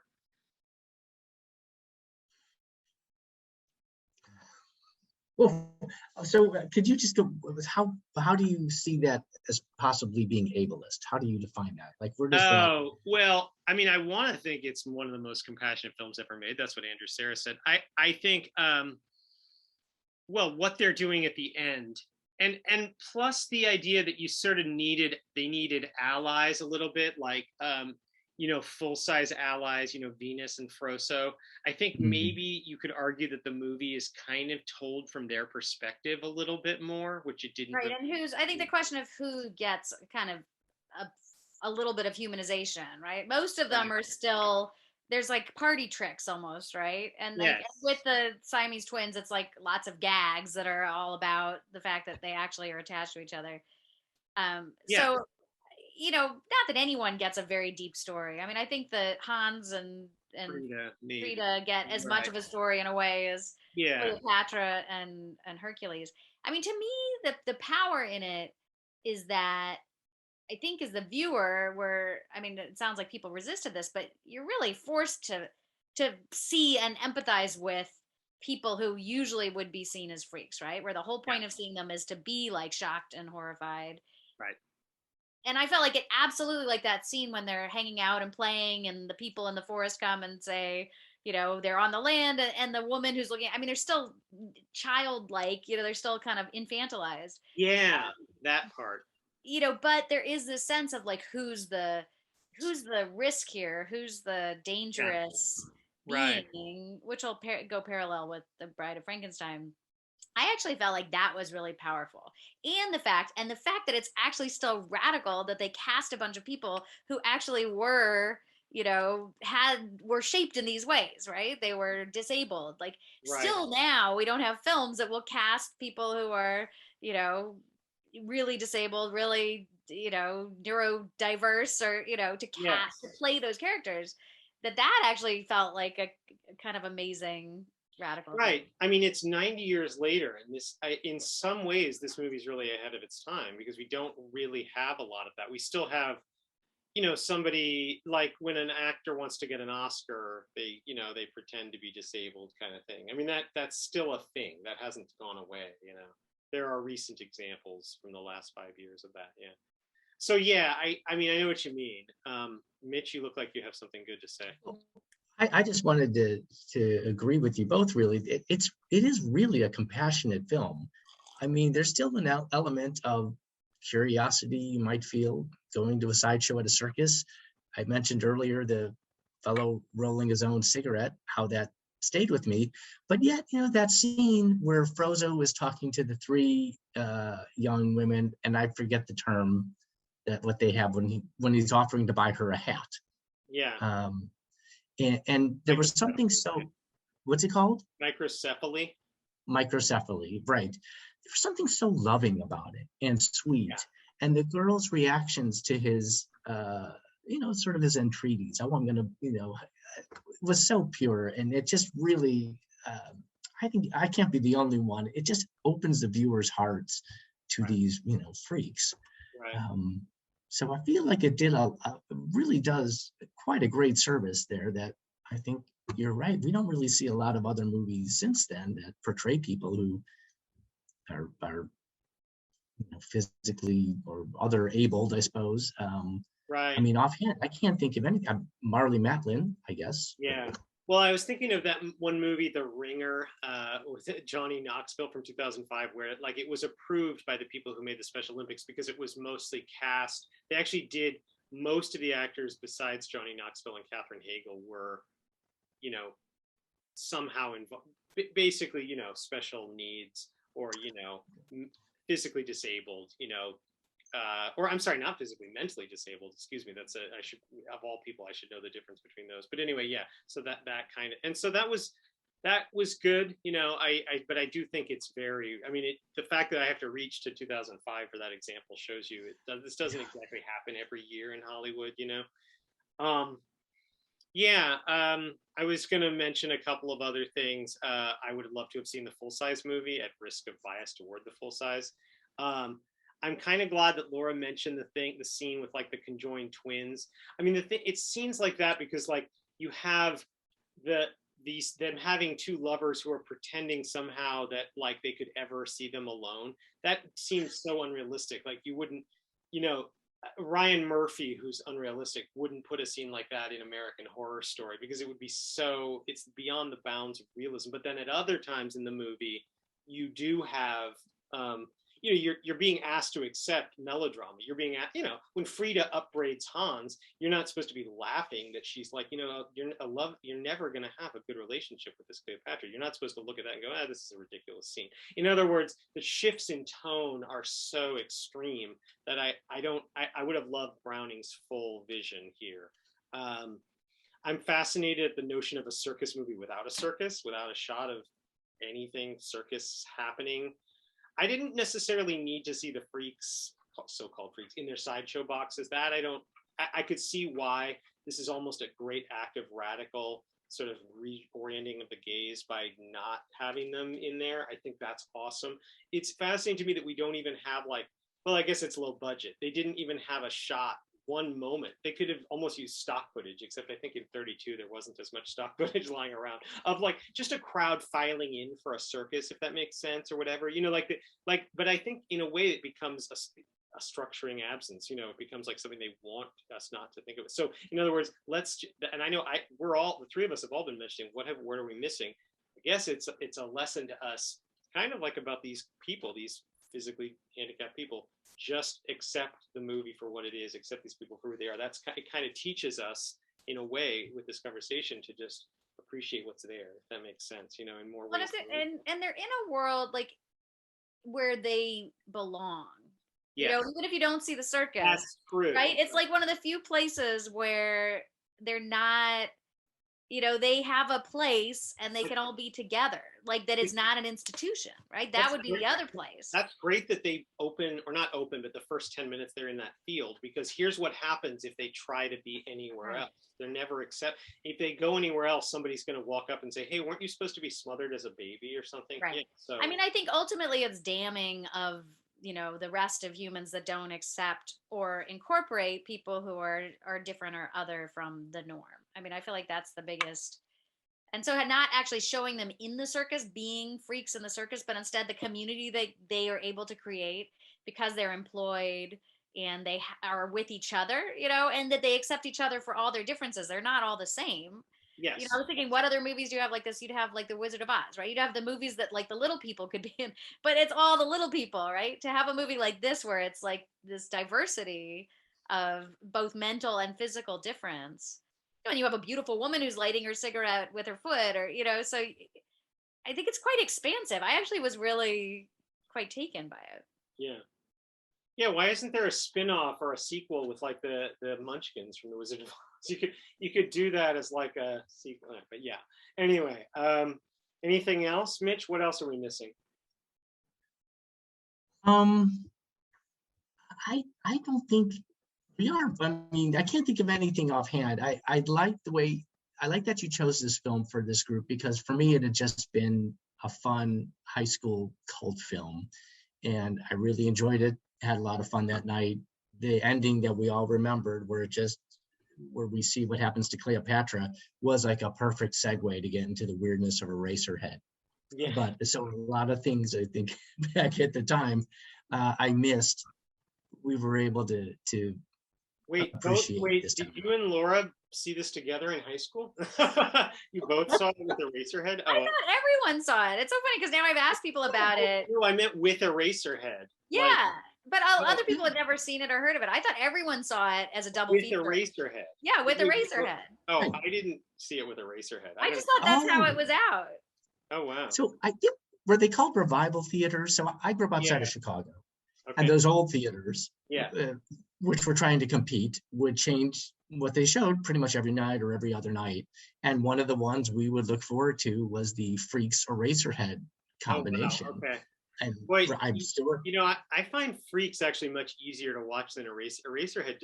You know what? This is not a podcast about Eraserhead. I don't want to talk about Eraserhead. I'm going to get I can't handle thinking about the last 10 minutes of Eraserhead ever. But I'm moving on right now because that is like no. And I there's nothing ableist about me saying that, because David Lynch made all that up. I like the idea that MGM said, what about the Siamese twins? Have they no right to love? The pinheads, the half man, I'm quoting the MGM press release. The pinhead, the half man, half woman, the dwarves, they have the same passions, joys, sorrows, laughter as normal human beings. Is such a subject untouchable? Unquote. Now, here's the thing. They said that, and then that didn't convince anybody, so the movie did get pulled. It was Freaks. It became MGM's first film to fail to complete its prearranged engagements. People were like offended, you know. I mean, not only did it not do well, it was really complained about, you know. Todd Browning did direct 4 more films, but the financial failure of Freaks is blamed for him losing his independence and his interest in movie making. Browning died in 1962, possibly too drunk to have noticed that Freaks had recently undergone a European revival that translated to the film being revived on American campuses and repertory theaters, becoming one of the first, what Mitch just said, cult classics. That wasn't a term that everybody was using in the 40s, it was later. Speaking of so-called, I also believe that part of the legacy of Freaks is the reorientation of that word into a badge of honor. I just think that. I can't prove it, but I just think, you know, like queer, I think Freaks help freaks say, hey, I'm a freak. And by that, I mean people who are no more freaky than the characters on Freaks and Geeks. I mean, I think, you know, just you can, it's like keep Austin weird, you know, that level, you know, but that's cool. Let's remember that the people in these sideshows are no more than, you know, or no freakier than than basically anybody a little off kilter, you know, if that makes any sense, you know, I don't know. So I think that's good. Am I forgetting anything before I move on, before we segue to the next thing? Nope. Okay, cool. When I began the C-List last podcast with film C1, Lois Weber's Where Are My Children of 1916, I mentioned that her film defied eugenics, a pseudo-scientific philosophy advocating deliberate Darwinism, a sort of human-motivated survival of the fittest, then advocated by many, many Western world leaders and universities, look it up, that worked to promote racism and ableism. Go ahead, sorry. Yeah, UC Berkeley and Stanford were at the forefront. They had eugenics departments, I believe. They had publications, they had conferences. Yeah. Oh yeah, big. They were all in on eugenics. And I think when Lois Weber resisted that in 1916, it was brave of her. It was brave for any public intellectual to take a position against it was rare then. And by the way, 16 years later in 1932, not UC Berkeley and Stanford, I don't think they had reversed themselves on it, not yet. And eugenics classes and subdepartments were still common. Compared to Where Are My Children, that film C1, Freaks is obviously an even more radical resistance of eugenics, irrational reasoning. And I just want to clarify that eugenics was never right. It was always a justification for racism and for killing people like the stars of Freaks, so, or putting them somewhere where they're not going to be with the rest of us. So yeah. Okay, in the book Midnight Movies, the authors mention that one of the B-list films, Gold Diggers of 1933, is similar to Freaks. Both are about class disparity during the Depression, although what they call sideshow mutations are not beautiful people, but a total underclass that's the authors are talking about. I like this book. I note, though, that the authors don't know this, that despite the title, each of these films actually only has one gold digger. The Gold Diggers 1933 only has the one. Though in Mervyn LeRoy's film, her materialism is played for laughs, whereas in Freaks, her willingness to kill Hans for his money plays like a bare exaggeration of many people's feelings about the disabled. In fact, some of the reviews seem to verify the existence of people like Cleopatra because they seem to be disgusted. Although I wonder how the film would have played if Frida were the secretly wealthy dwarf in love with a gold-digging Hercules. I don't know if you want to comment on that, Laura. I mean, can you imagine that film where? So I guess what I'm asking is, what if it were that? What if it were Frida? Because I think there's a sexism that Freaks kind of relies upon. You know, there's something about having a gold-digging woman that somehow I mean, I don't know. I picture Irving Thalberg being much more comfortable with that than he would have been with Hercules being the one who's like taking advantage of Frida for her money. Or what do you think? Am I just making that up, Laura, or is that something? I mean, it's almost hard to wrap your head around because it's such a woman is a gold digger trope that to have it be, you know, the man, especially the strong man who's trying to get money out of a wealthy, right, you know, Frida. It's almost hard to. It is hard.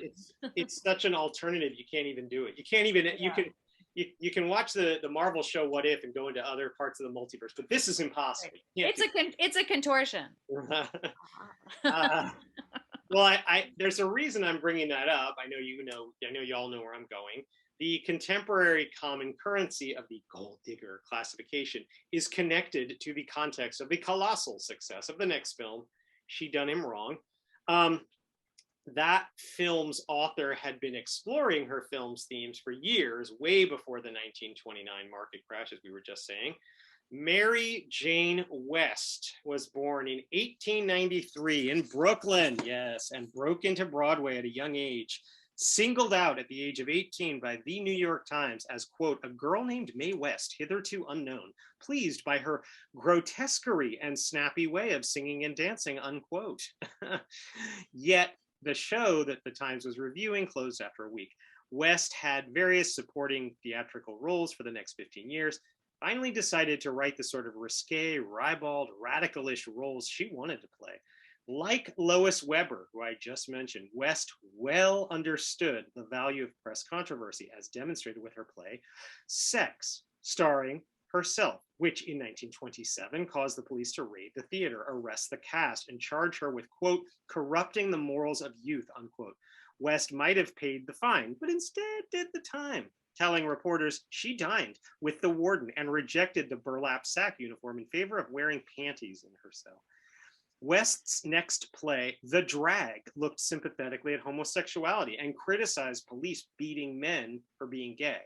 But despite West's best efforts, the Vice Squad's best efforts prevented the play from opening. Her next play, Diamond Lil, about a vivacious, victorious vamp of the 1890s played by herself, was a boffo Broadway blockbuster in 1928. West wrote 3 more plays over the next 3 years, some bigger than others. In June 1932, needing money, West went west to Hollywood, arriving there for the first time at age 39, something almost no other major female movie star has done before or since. Although West did hide her true age during her golden age. On that front, Paramount Pictures was her ally, considering they had hired her out of depression-caused desperation while that studio was facing bankruptcy. In 1932, the Hayes office preemptively reproved Paramount for any poster or title that reminded the public of the notorious play Diamond Lil. I just love that they were already jumping on it before she'd even made it. So West simply changed her character's name to Lou and the name of the movie to She Done Him Wrong. Although Lowell Sherman is the name director of the film, and Sherman actually had an interesting career in his own right, no one should think him the auteur of She Done Him Wrong. Mae West wrote it, honed it over hundreds of performances, chose which parts to cut, and chose which lines the censors would probably cut so she could keep the subtler lines she really liked. Think about it. The card after the big title card that says She Done Him Wrong begins by Mae West, and that is correct. If any novice film student reads about Charlie Chaplin and Buster Keaton and Harold Lloyd and their other comedian creator contemporaries and wonders, hey, when was the first female version? Well, Mae West is it. West always insists she discovered Cary Grant by seeing him walking around the Paramount lot and telling the director, Lowell Sherman, he can talk, I'll take him. West's story doesn't include the fact that Grant was on the lot because he had already been discovered by Joseph von Sternberg to play opposite Marlene Dietrich in Blonde Venus. More credibly, following her stage work, West always insisted on at least one African-American performer in the cast, and that's how Louise Beavers was enlisted to play Pearl, Lou's servant. Okay, so this is a good time to go to you. Maybe Laura is going to take us through this plot. I definitely will, because Mae West is my new hero. Oh my God, she's so amazing. Where has she been all my life? You know, I do, my first comment after you're done, but I think I'm going to say it now, is that the experience of knowing who and what Mae West is and just the Mae Westness of her is sometimes better than the actual reality of the movie. I mean, the movies sometimes seem to kind of let her down, if that makes any sense. But anyway. Well, actually, as someone who didn't know her, I was just enraptured. I still am. And then hearing everything that you just said, I mean, drag and trying to have represent homosexuals, and I mean, just When no everything one about was. Yeah, I mean, that was Oscar Wilde going to jail season, I mean, so that was like no way, I mean, yeah, And then, but and then Mitch read that like when she lived in an apartment and had a boyfriend who was black and they wouldn't let her see him, she bought the building. we're gonna see even more later. We're gonna see actually how she made possible in many ways the next movie, and more. And there's way more about her influence. But first, I thought Okay, so we'll do all right. So yeah. She Done Him Wrong starts with a card saying the gay 90s was a lusty, brawling, florid decade, and a streetcar named Bowery brings us into bawdy, libidinous street life. At Gus Jordan's saloon, men nudge each other over a new nudie painting, while a greedy glutton gorges on grub from the free buffet. One Dan Flynn confides in a second man that he can prove the crimes of one Gus Jordan, whom we meet across the bar, accusing one Mr. Cummings of acclimating his mission next door at the expense of Jordan's saloon. Flynn needles Jordan about how popular Lady Lou has become, about his jealousy, and about what he might do if someone tried to take her away from him. In a private room, Gus rendezvous with a Russian Rita and Serge and swears them to secrecy, although we're not sure what about. A well-heeled horse and buggy delivers the legendary Lady Lou, at whom rich women sneer, rich men genuflect, and a lady beggar compliments as a fine woman, prompting Lou's first line, one of the finest women to ever walk the streets. When Serge links up with Lou with a longhand kiss and lauds that he's heard so much about her, Lou claims, yeah, but you can't prove it. Lou cracks many other quips, caprices, and coquettish comments on her way upstairs to her boudoir when a very mammyish Pearl waits on and laughs with Lou. After a patron, Sally, attempts suicide, Lou has her brought to her boudoir, where Lou tells Sally that the guy is alive, prompting Sally to ask how she knew there was a guy, and Lou to reply, there always is. You know it takes two to get one in trouble. After Sally mentions she didn't make out he was married, Lou mutters, married or single, it's their game. I happen to be smart enough to play it their way. Lou gets Pearl to dress Sally in finery, while Lou reassures Sally that when women go wrong, men come right after them. Mm-hmm. Gus and Rita sit on either side of glammed up Sally, who doesn't want her parents to know where she is, so Rita suggests she study how to sing, dance, and move to the Barbary Coast. A big tough palooka called Spider Kane warns Lou that things may go badly if she doesn't visit her ex, Chick Clark, in prison. The spendthrift stumbles into the saloon seeking sanctuary, so Cummings hides him and tells an approaching officer Doheny he hasn't seen him, a fiction that Lou corroborates as Jordan ousts the officer. Cummings and Lou trade japes until she supplicates, why don't you come up and see me? No, why don't you come up sometime and see me? Yeah, it gets misquoted, but then she sort of said the more known version in the right, why don't you come up and see me sometime? Oh, good. Trips off the tongue. Entering the upstate prison with Spider, Lou gives familiar ribs to each of the occupants of 6 separate cells before she enters the 7th, home of Chick, who warns Lou he has ways of finding out and getting out. Lou says she's only been singing at Gus Jordan's, but Chick directs her not to double-cross him during his scheduled remaining year of prison time. As Lou leaves, she lets Spider know Chick's concern about Dan Flynn, and Spider replies Flynn landed Chick in prison. Back in her boudoir, Lou meets with one Ike Robinson to propose she buy his blessed building next door. This was a little anti-Semitic Jewish theme. We're like, ooh. Something he refuses until he sees the necklace she offers, diamonds.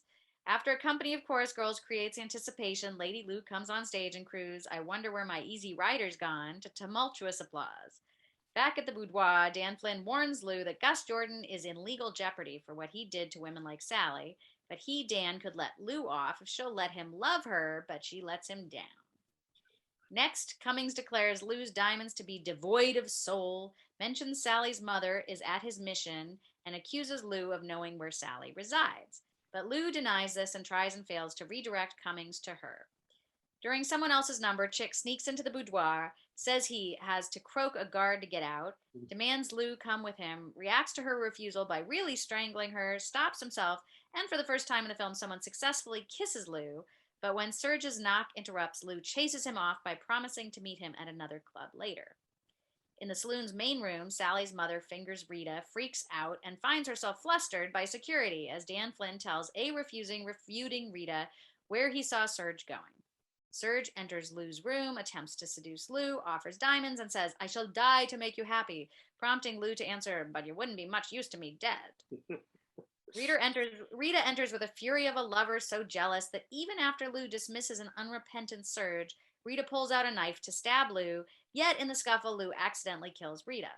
While Lou on stage performs "A Guy What Takes His Time," in the district attorney's office, Sally and her mother testify against Serge, Rita, and Gus as the camera dolly pans out to reveal that Cummings is more than he appeared to be. Lou and Gus trade admirations as Lou quotes Cummings on soullessness, leading Gus to laugh that she located a lad she can't land. After Gus leaves, Spider's declarations of love for Lou imply he let Rita have it. While Lou is trilling Frankie and Johnny, Chick is sneaking back into the boudoir, and cops are descending on the saloon, including Cummings, who speechifies while arresting Lou, more stealthily shoots Chick as Chick threatens Rita and brags Lou will be well taken care of. Instead of the regular paddy wagon, Cummings places Lou into a private buggy with him, where he discusses her prison term, names himself as her long-term jailer, places a diamond ring on her finger, and says, "You bad girl.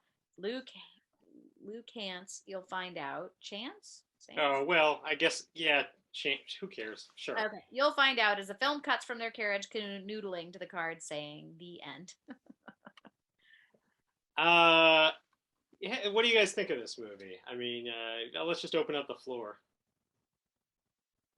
Mitch, since Laura did all the talking, maybe give her a little break by giving your first. Oh, sure. It's great. There's so much to work with. It has its flaws. I thought of all the 5 movies we watched, I thought there were a lot of production flaws, some inconsistencies. There's an editing scene, I think, where Spider, the loyal bodyguard to Lou, and or Chick, he kind of takes out someone who could jeopardize Lou's situation, but we don't really see how that happens. So a few weird jumpy things there.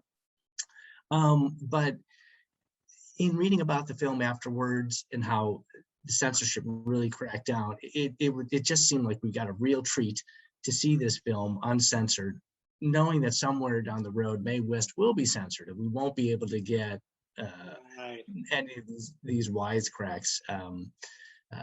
And it was fun to see a young Cary Grant in, really not living up to his potential, what he would be as a comedic actor. Oh, it was early. He wasn't sure what he was doing right yet. But yeah, sure. Right. And to think of Cary Grant ever being maybe intimidated by any kind of a co-star would be unthinkable. Strange. Right. I know, but then if anybody would intimidate Cary Grant, it's nice that it's Mae West in some ways, right? Yeah. Exactly. It's funny because I forgot most of the story. As I was reading, I was like, I couldn't remember. I couldn't keep track of the characters. I mean, I remember her going to the prison. But you know what? It totally didn't matter. Like, all I wanted to see was Mae West, like, talking to people. Yeah. She, as we talked about it afterwards, Mitch and I was like, I can't think of another role model type. Or role model is a funny word to use. Like, person, but yeah, role model, like a woman of her age. She didn't look young, in our cult of youth, right? She's a big bodied woman. I mean, she's curvaceous. She's not a size 0. No, and she knows how to use it, and she's so freaking confident. Right. That she's not tall either, by the way. I just want to throw that. I'm just listing things, Right. No, but to think, I really couldn't think of a comparable. It's hard like to think. Yeah. Like Madonna. Today or over time. Marilyn Monroe had power and right.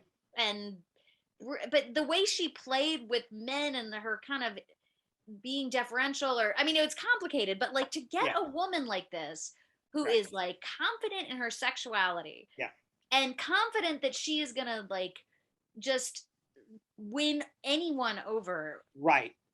And she's playing within being like kept by men, and she's getting diamonds and whatever. But I'm honestly kind of fell in love. I was like, I can't, I just can't think of this kind of, and in this Me Too age and the, of women not getting paid as much or not getting, the parts.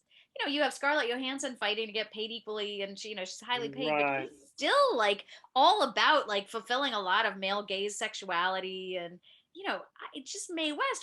I'm just astounded still that she existed. Yeah. And she's just larger than life as a person, right? It's not all about her being a woman, but I mean, she's really funny. Her delivery, Right. her confidence, like Laura was talking, and we were listening to her, and I thought, boy, it almost seems like Rodney Dangerfield could have been influenced by the way she Yeah, speaks. I've never made that comparison, but I hear that. Yeah, although Rodney said he got no respect, she says she gets all the respect. That's all.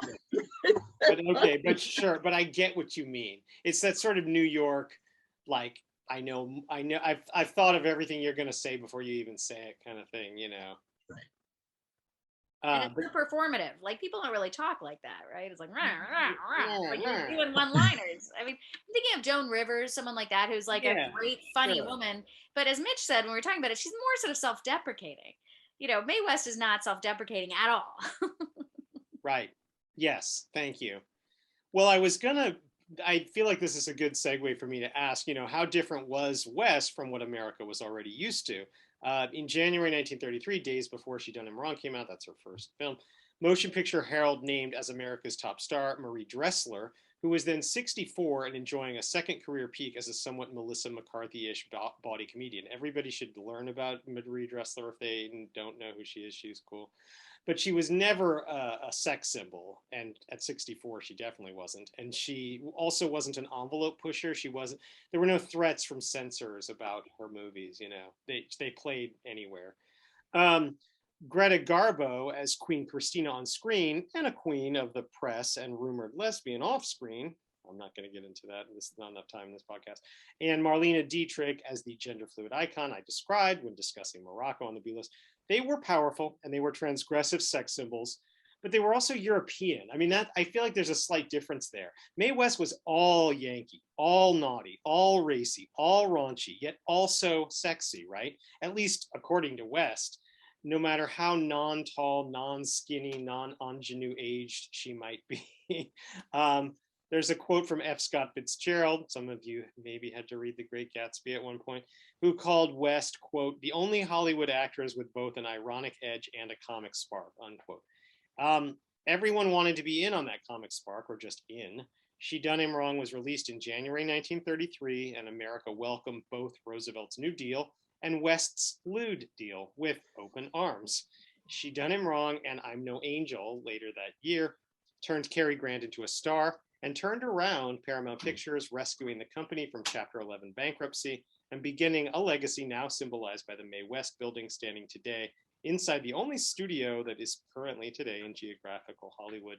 She Done Him Wrong earned a Best Picture nomination in 1934, and a year later, Mae West officially became America's highest paid woman. In 1934, West found herself saluted by artists as varied as Frida Kahlo in her painting My Dress Hangs There, and Cole Porter, whose list in You're the Top, which he wrote in 1934, includes Mae West's shoulder.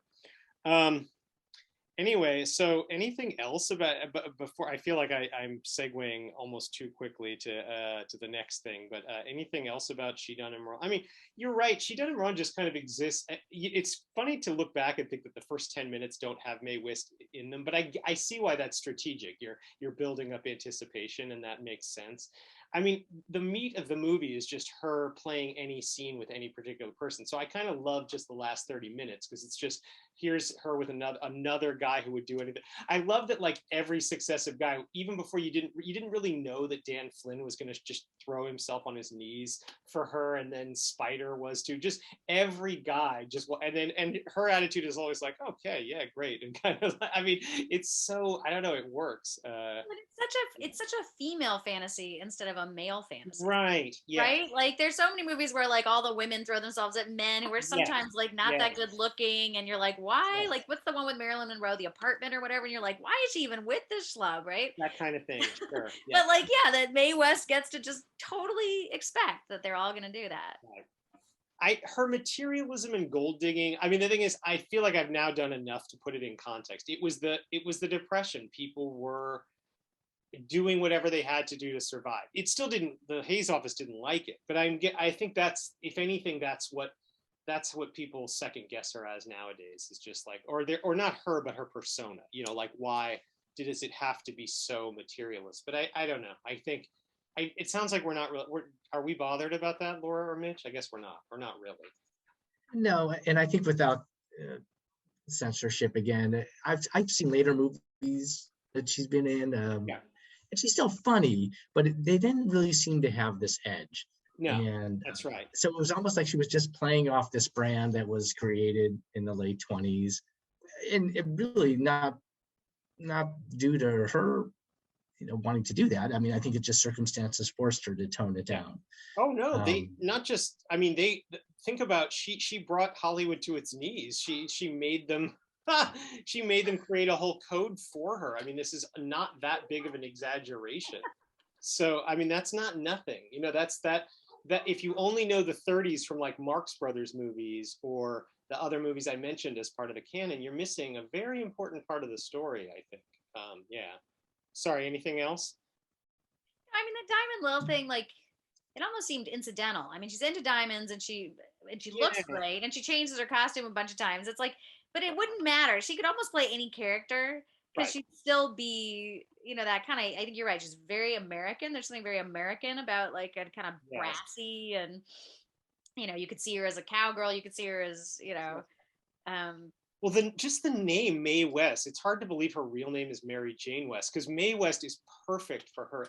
Like you just said, like a cowgirl, or you know what I mean? I mean, even though I know it's a sort of a Brooklyn thing, I still think of her as like a symbol of the West, like, you know what I mean? Like just how, yeah, I'm agreeing with you, but and I love that she takes. I mean, so that first of all, she'd insist on having a black actor in every one of her right. films, and that even though the black actor in this case is typically playing a kind of servant, she gets a kind of moment to shine. And Yeah, I don't love all that. I don't think all that holds up when she calls her like eight ball or whatever. I mean, no, I I forgot mean, about that. it's not all great. Yeah. And then I mean that she like there's the woman who's in trouble and she brings her under her shoulder. I mean she's Yeah, that got this part's cool. matriarch, right? I mean she is self-involved. I mean I don't think you'd want to like spend a whole lot of time with her, though people did, it sounds like from what you said. Right. I think Even also Mitch her setting this character in the 1890s Yeah. rather than making it a Yeah, contemporary character that's part of gave it. gave her enough distance to behave this way, and you could sort of look back to the gay 90s and say, well, things were a little looser then, and Right. maybe that allowed her to take liberties with dialogue. With all three of these, well, actually, every movie except the very next one, they all vaguely could have taken place at the turn of the century or earlier or whatever. Like, I mean, like there's not a lot of markings to. I mean, there's nobody's listening to a radio well, except now. Wait, Imitation of Life is going to be different, but yeah, there was a way in which they were using the past to like excuse that or whatever, or say, well, maybe these aren't the best attitudes, but this was how it was, kind of thing. I wanted to mention. Well, so yeah, as I mentioned, I mean, I've kind of been talking about this in terms of how the motion picture production code came. Mae West and the Gangster Cycle which included Little Caesar and Scarface, demonstrated the problem with simply praying that studios would punish on-screen depravity without more of a proactive enforcement mechanism. So on June 13th, 1934, the Hayes office announced that as of July 1st, 1934, that's like a few weeks later, but they knew it was coming, every studio film would be required to bear a seal of approval, a proactive seal of approval from the new Production Code Administration. The PCA was not created or enforced by any government. The studios chose self-regulation over government regulation. Gore Vidal, who had to hide his queerness from the censors, memorably called the code, quote, a Jewish-owned business selling Catholic theology to Protestant America, unquote. That's a pretty good summary of the code. At first, Mae West could afford to joke that she created the PCA as surely as she'd created Cary Grant. Eventually, as Mitch is kind of signaling to you, the jokes wore a lot thinner off-screen and on. West's films were too watered down to be winning anymore. And then when she would rally them toward ribaldry, no studio rushed to distribute her racier rawness. West continued to perform in films for decades, but the code criminally curtailed the career of America's first off-color comedienne, sex symbol, writer, star. Mae West walked in trick platform heels for height, which accounted partly for her weird walk, so that Madonna and Roseanne and others could run. I mean, I don't know, maybe not, maybe those are bad examples. I like Marilyn Monroe as an example. I mean, I think everybody's learned a little bit from Mae West, which is great. Can we go to the only film that definitely takes place in the 30s of these films? All right. Some wrote that another reason for the rapidly imposed rigidity of the Hays Code was racism, not only the usual kind, but against a specific project that was then in the works.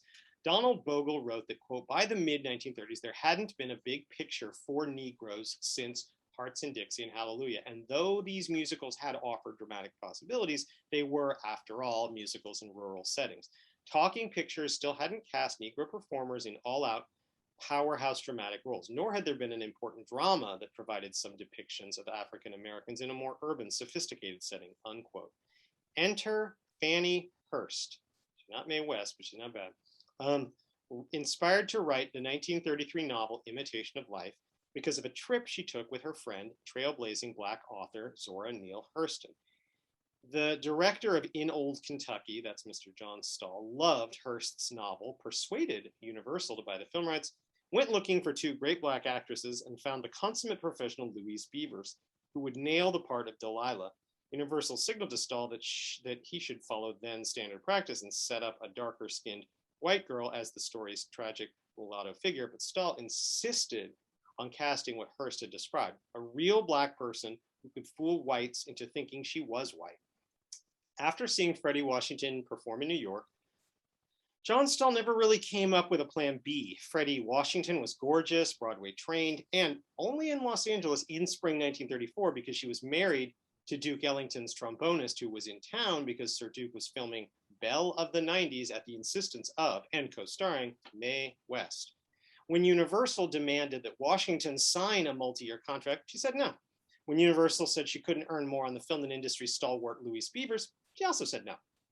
Washington told Bogle, quote, and yeah, this is great that actually he spoke to her before she died. This book came out in 2007. Washington told Bogle, quote, they just hadn't dealt with anyone like me in our race, unquote. Finally, Freddie Washington signed for $500 a week at Stahl's begging because he knew the clock was ticking. Everyone in Hollywood knew that the Production Code Administration was coming, certainly including Carl Laemmle Jr., son of the studio founder, head of production, and the only named producer of Imitation of Life. Laemmle Jr. and Stahl hoped to slip Imitation of Life under the wire before the code could try to control the role of Piola or its actress. However, Joseph Breen's office had no intention of letting Universal off that easy. Piola's very existence implied miscegenation, as they love to call it, or as Breen's note put it, quote, Hearst's novel dealing with a partly colored girl who wants to pass as white violates the clause covering miscegenation in spirit, if not in fact, unquote. With his left hand, Stahl kept stalling them. Breen, stalling Breen, I messed up my own dumb line. But with his right hand, Stahl and Laemmle began principal photography on Imitation of Life on June 27th, 4 days before the PCA would become industry law. They knew that their film's poster would be the first ever dedicated to Claudette Colbert after her star-making turn in It Happened One Night, a film that had been doing boffo box office since its February 1934 opening, and would likely win Best Picture, which it did. Frankly, Laemmle was sparing no expense. He got Louise Beavers to play Delilah, and he got Rochelle Hudson as teenage Jessie on loan from Paramount after their smaller roles as Pearl and Sally in She Done Him Wrong. Everybody's seen that. And yet by July 17th, Breen still hadn't approved the script and threatened to make Imitation of Life the first test case of a studio film without code approval. Ultimately, Stahl and Laemmle removed several of the novel's elements. Laemmle entirely eliminated a scene of a Black man nearly being lynched for approaching a licentious white woman. Although Universal had advertised Piola as a Black woman who would kiss a white man, this was like 6 months before, the film cut that plotline entirely, although it was revived in the 1959 version. Right, if he had cast a white woman, they could, with dark makeup, they could have kept it. I think of those two choices, I'm glad they went with the one they did. In 59, they went with the other one, which has its own issues. In the novel, in Hearst's novel, Piola runs away for good. In the movie, she returns to remorse and responsibility in a more typical code fashion. As usual, the Hays office also complained about language, though maybe not as much as Stahl himself, who deleted every N-word in the script. Now, I hope I don't sound like an apologist for the code when I say that after 3 movies that pivoted on women who seemed willing to do almost anything for money, Imitation of Life is at least refreshing, I think. Bee and Delilah are simple businesswomen and single mothers raising daughters at a time when there was considerable stigma for any woman doing either. Yes, this is complicated in many ways by race and other factors, but no factors that the story doesn't seem aware of, if that makes sense. Like, it's complicated, but it's not like the story is like, oh no, we're naive and nothing. And I'm sure it's easy for these ladies. The story doesn't pretend that. I think I'm going to pass the mic now, but you decide if Zora Neale Hurston was right to keep Fannie Hurst as a friend after hearing this summary. All right, Mitch. Okay. Imitation of Life begins with Bee Pullman bathing her toddler Jessie, who begs for her ducky and begs not to go to the day nursery. A phone call tells us that Bee lost her husband, but keeps up his maple syrup can selling business. When Delilah knocks at the kitchen back door looking for a job, Bee explains that Delilah has the wrong address, dashes upstairs for Jessie, and returns to the kitchen to see Delilah has made them breakfast. Delilah introduces her light-skinned daughter Peola, explains that she's well qualified but won't be separated from Peola, and offers to work for next to nothing but room and board.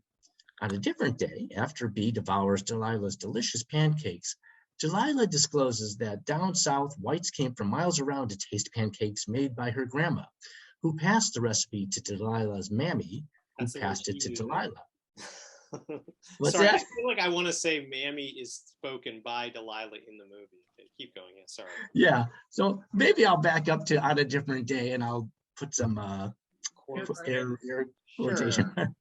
On a different day, after Bee devours Delilah's delicious pancakes, Delilah discloses that down south, whites came from miles around to taste pancakes made by her grandma, who passed the recipe to Delilah's mammy, who passed it to Delilah, where it will discontinue until Delilah decides to whisper it into Bee's ear and loan Bee a lucky rabbit's foot. On the boardwalk, Bee negotiates with the landlord to rent his house and abandoned storefront to sell Delilah's pancakes and Bee's syrup. As the family foursome finds its way into living in the store's ample back, Bee meets with contractors and shrewdly drives hard bargains, including on a sign she dreams of delightfully Delilah delightfully smiling next to the words Aunt Delilah's Pancake Shop. If it sounds familiar, it is, because it is. Now that Bee has invented Aunt Jemima, the film cuts to the Aunt Delilah sign, pans up to Delilah in baker clothes pouring pancakes, dollies over to Bee in pinstripes at the counter, finishing her final fees to her fixture contractor, and cuts to a prepubescent Peola and Jessie studying happily together, telling us about 5 years must have passed. Peola re-enters sobbing, explaining that Jessie called her black, that she won't be black, and that it's her mother's fault for making her black, causing Bee to tell Jessie to apologize for this mean, cruel thing. Delilah waves off Bee, saying it's better Peola, like Delilah, accepts the way of the Lord. On a rainy day, Delilah brings Peola's rubbers and umbrella to a schoolroom with a mystified teacher until Delilah suggests her daughter may have been passing, causing the kids to murmur, "I didn't know she was colored," as Peola runs out of class, shouting at her mother, "I hate you." Back home, Delilah tells Bee that Peola was passing, that Peola's father was broken by the struggle of being a light-skinned African-American, and no, Peola can't just keep changing schools. Out of the rain comes a scruffy Elmer who eats pancakes and entreats Bee to trade more of them for his two-word idea, box it. In the next scene, sitting next to Elm, Bee tells Delilah that their boxed flour has earned $15,000 in a few months and will earn $100,000 next year. So Delilah should sign the papers to earn 20% of the Aunt Delilah Corporation to get her own house. Delilah refuses to sign, worries she'll be sent away from Bee, and reacts to Bee's promise to put her share in the bank by suggesting she save it for her, Delilah's funeral. A lighted rooftop sign brags of 32 million packages of pancakes sold last year above its swanky society soiree in Bee and Delilah's New York City mansion, where we learn that Peola is now a young adult who still wishes she were white to her mother's worry. Elm's friend, Stefan, a handsome ichthyologist, arrives at the party and has a meet cute with Bee and finishes the party with Bee's kiss and promise for future bliss. B insists that Delilah approach Peola about going to an HBCU. And as our two leads separate, the camera lingers on B going upstairs and Delilah going down. Delilah describes the idea to her daughter as mingling with other high-toned people so that her cross will be a little less heavy to bear, but Peola hates the idea as much as she hates Delilah calling herself Peola's mammy. Stephen proposes B see Brazil, then just proposes, and B accepts on the condition that Jesse, who was coming back home for a break from boarding school, gets to know Stephen as a friend, not a fiance, to which Stephen jokes, "I'll be so nice to her that by the time you're ready to break the news, she'll be begging you to marry me." Teenage Jessie surprises Stephen and then her mother with her height and looks up the word ichthyologist, while B tells Stephen they should both chaperone Jessie to all New York's best eateries and shows. However, Delilah shows B a letter from the HBCU that Peola, an excellent student, left unexpectedly 4 days ago, but they trust she arrived home safely. Delilah and B know that she didn't, prepare to travel south to leave no stone unturned and leave Jessie in Stephen's care. When they find Peola working as a restaurant hostess, Peola denies her name and asks her manager how this woman could possibly be her mother, prompting B to enter and ask how she could possibly say such cruel things to her mother, at which Peola runs out of the store as Delilah hangs her head in shame. Back at home in New York, Peola tells Delilah she wants her mother to truly let her go, even to pass her by if she sees her on the street. And when B says no, Peola retorts, "You don't know what it is to look white and be black." Delilah begs her baby not to make her bear that cross, as B also tries to block her, but Peola is adamant and absconds. B tries to console the inconsolable Delilah, and soon tells an agreeable Jessie that nothing must ever separate the two of them. Jessie proclaims she's been having a grand time around New York with Stephen, doesn't want to return to school, cites algebra as useless for a girl, and says she has to go out but will return in an hour or two. B calls Stephen, who asks when he can come over, so B gives him 30 minutes while she takes a bath. As Stephen hangs up, Jessie arrives at his place and confesses her love for him, so he clarifies he thinks of her as a great child. B promises to stay next to a convalescent Delilah until she recovers, but Delilah, a long-standing lodge and church member, tells B how to arrange her funeral with a long procession, with plenty of bands playing, with horses drawing a white silk velvet hearse, with purple satin inside the coffin, hoping colored folks' eyes bulge out. Crying, B overhears an odd colloquy between Stephen and Jessie, and Jessie soon asks to finish her boarding school years in Switzerland. Delilah cries out for a missing Peola and tells a grief-stricken B to find Peola, and then, with her last words, Delilah says, "Just tell her a right sweet goodbye. Tell her to be a good girl. Why, Peola ain't little more than a baby now." Delilah's funeral is as grand as commanded, with a brass band and colored color guard outfitted with sabers and feather corner hats, as a woe-begone Peola shows up moaning, "Mother, please forgive me. I didn't mean it. Miss B, I killed my own mother. Always thought of me first, never for herself." On B's terrace, B breaks up with Stephen because Jessie will resent them. But B swears that if and when Jessie truly forgets, B can return to him. After Stephen leaves, Jessie arrives with the news that Peola is going back to the HBCU and a question about the day B met Delilah, and B reminisces about baby Jessie begging for her quack quack. Okay, well, can we maybe send the floor over to Laura then? Give Mitch a little break there on the. One question: does this movie hold up today? Yeah, I mean, it's another sort of hybrid or conundrum-y movie, where I mean, the strength of the kind of two single mothers, entrepreneurs, and even some of the friendship between them, though still very imbalanced. Yeah. Still feels like when you think of a movie from this time, like it's an important statement. Right. Some of the things that get said are so shocking, especially with Delilah, wanting to be a servant, wanting to be in service, not wanting her own house. I mean, I felt like the kind of excuses made after slavery for, they're happier as slaves than they would be if they had their freedom.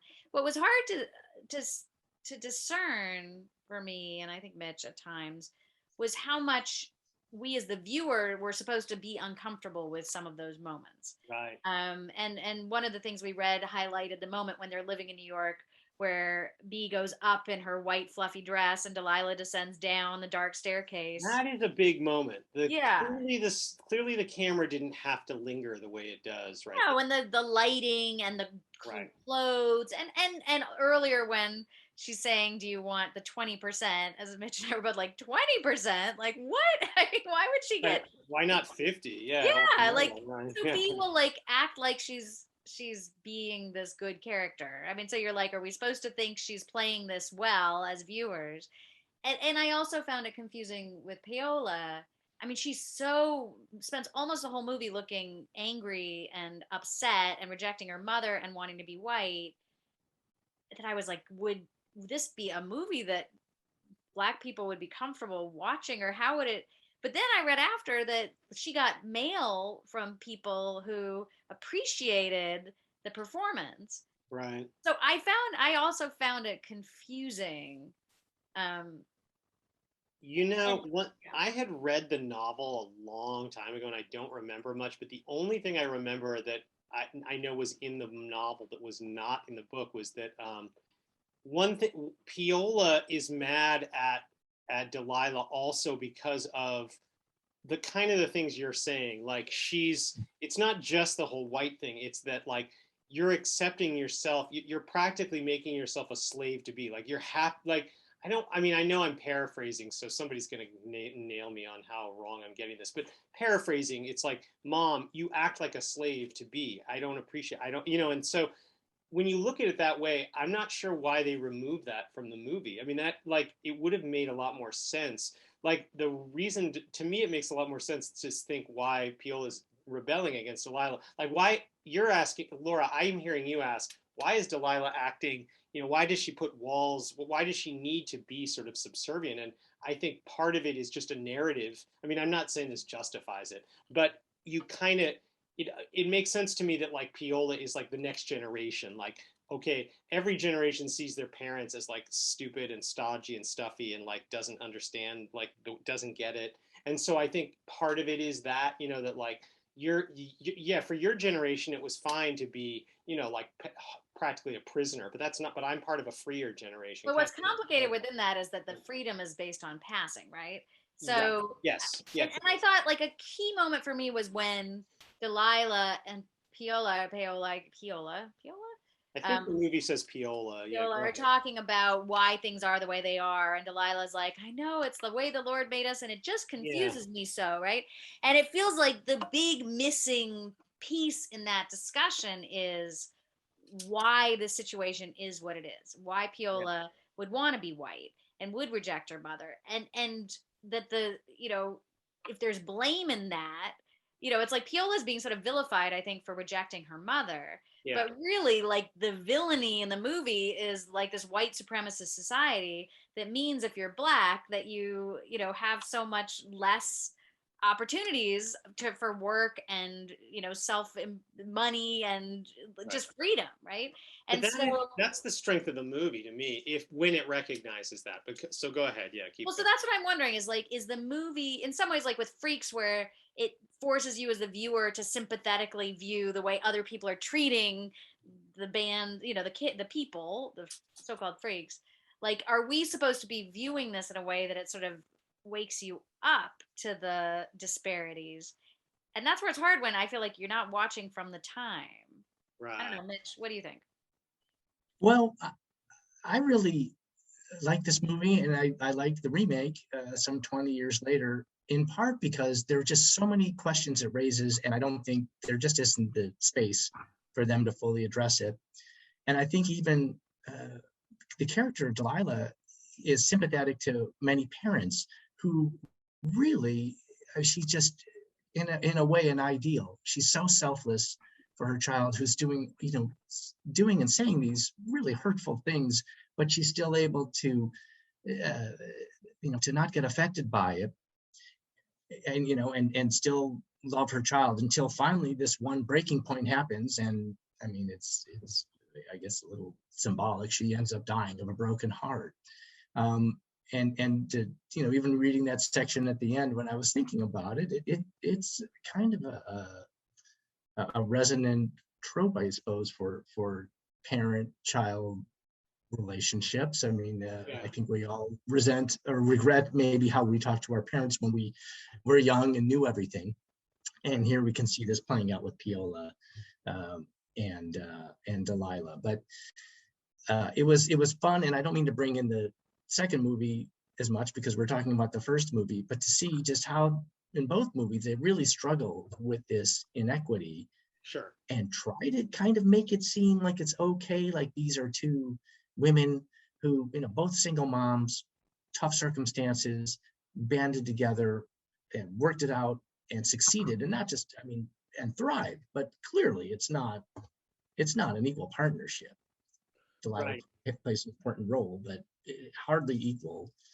And if anything, it kind of resembles a traditional patriarchal structure, except in this case, Claudette Colbert plays the savvy business person, would normally be a businessman, right? While Delilah stays home and takes care of the kids and tends to the house and makes dinner for everybody. Well, it's interesting you mentioned the other movie in that context, because the other movie changes that context a lot. I mean, in the 1959 remake, and I also don't want to go like too down deep that rabbit hole, but the B character gets rich not because of anything, not because of stealing Delilah's recipe, but because of her own show business career. I mean, she doesn't really, so like I could see how maybe Douglas Sirk in 1959 thought, well, okay, I'm making a more progressive choice. I'm not sure that actually is a more progressive choice, because I think, I mean, it's questionable, because I think of it as a slight dodge of Fannie Hurst's novel's intentions, because I actually think if you have B getting rich off of nothing that Delilah did, or the Delilah character there, she's named something else in the 59 movie. But my point is that, in the real world, Mitch, every white person who is wealthy at least partly because of something that a black person was underpaid for. We know that. That's just a law. That's true. John Stahl's 1934 film does more to acknowledge that, at least as a metaphor. Now, I'm not calling it perfect, but I mean, at least the original 34 film is saying, look, she's got rich because, same way Elvis got rich by stealing black people's music. I mean, and of course it's 1934. Nobody's heard of Elvis Presley. My point is, like, it knows that already. And I'm not sure by 1959 they were even, I don't know. So I in some ways I sort of respect this film more. I don't know. I mean, we could argue about it, but right. And look, I think in both films, the problem still persists. There's an inequity here. There's an imbalance, and maybe, if anything, it would motivate the viewer, especially the first film, to go back and read the book and find out, as you had mentioned, like what got left out. A book can be improved. A book could be changed. I'm not saying you can't improve books. I mean, whatever. But Daniel, what you're saying about the book, I do think that the piece that's missing here, which I would be in its time, but I feel like is relevant to even now when we're talking about critical race theory or whatever, and like, should we be talking about the history of this country and the institutions and opportunities people have that are broader than just individual relationships, to really critically look at that in a broader context. This movie kind of has the suggestions that the viewers can fill in, but it's not interrogating or critiquing the society that would make a daughter reject her mother because she wants to be white. And sure, it could be teenage rebellion, but it's obviously so much more than that. I'm hearing you say Zora Neale Hurston should have stopped returning Fannie Hurst phone calls after this. Well, I'd be curious, and again, seeing it in its own time and reading the novel to think, well, did the novel try to do more? Right. Well, of course, there's always going to be scenes cut. I mean, if any movie, and I already mentioned that there was a lynching or an almost lynching that happens in the novel and some other things. But, and if the code then comes in, so then that gets us other conflict. Well, they couldn't have Piola have a love interest, which she does in the novel. Yeah. Which is a scene that a lot of people remember from the 1959 movie, where her white boyfriend says, "Oh yeah, sure, we can go meet your parents, but one quick question: are you?" And then he says a word that rhymes with bigger and trigger that I'm not going to say, but he says it in the 59 film.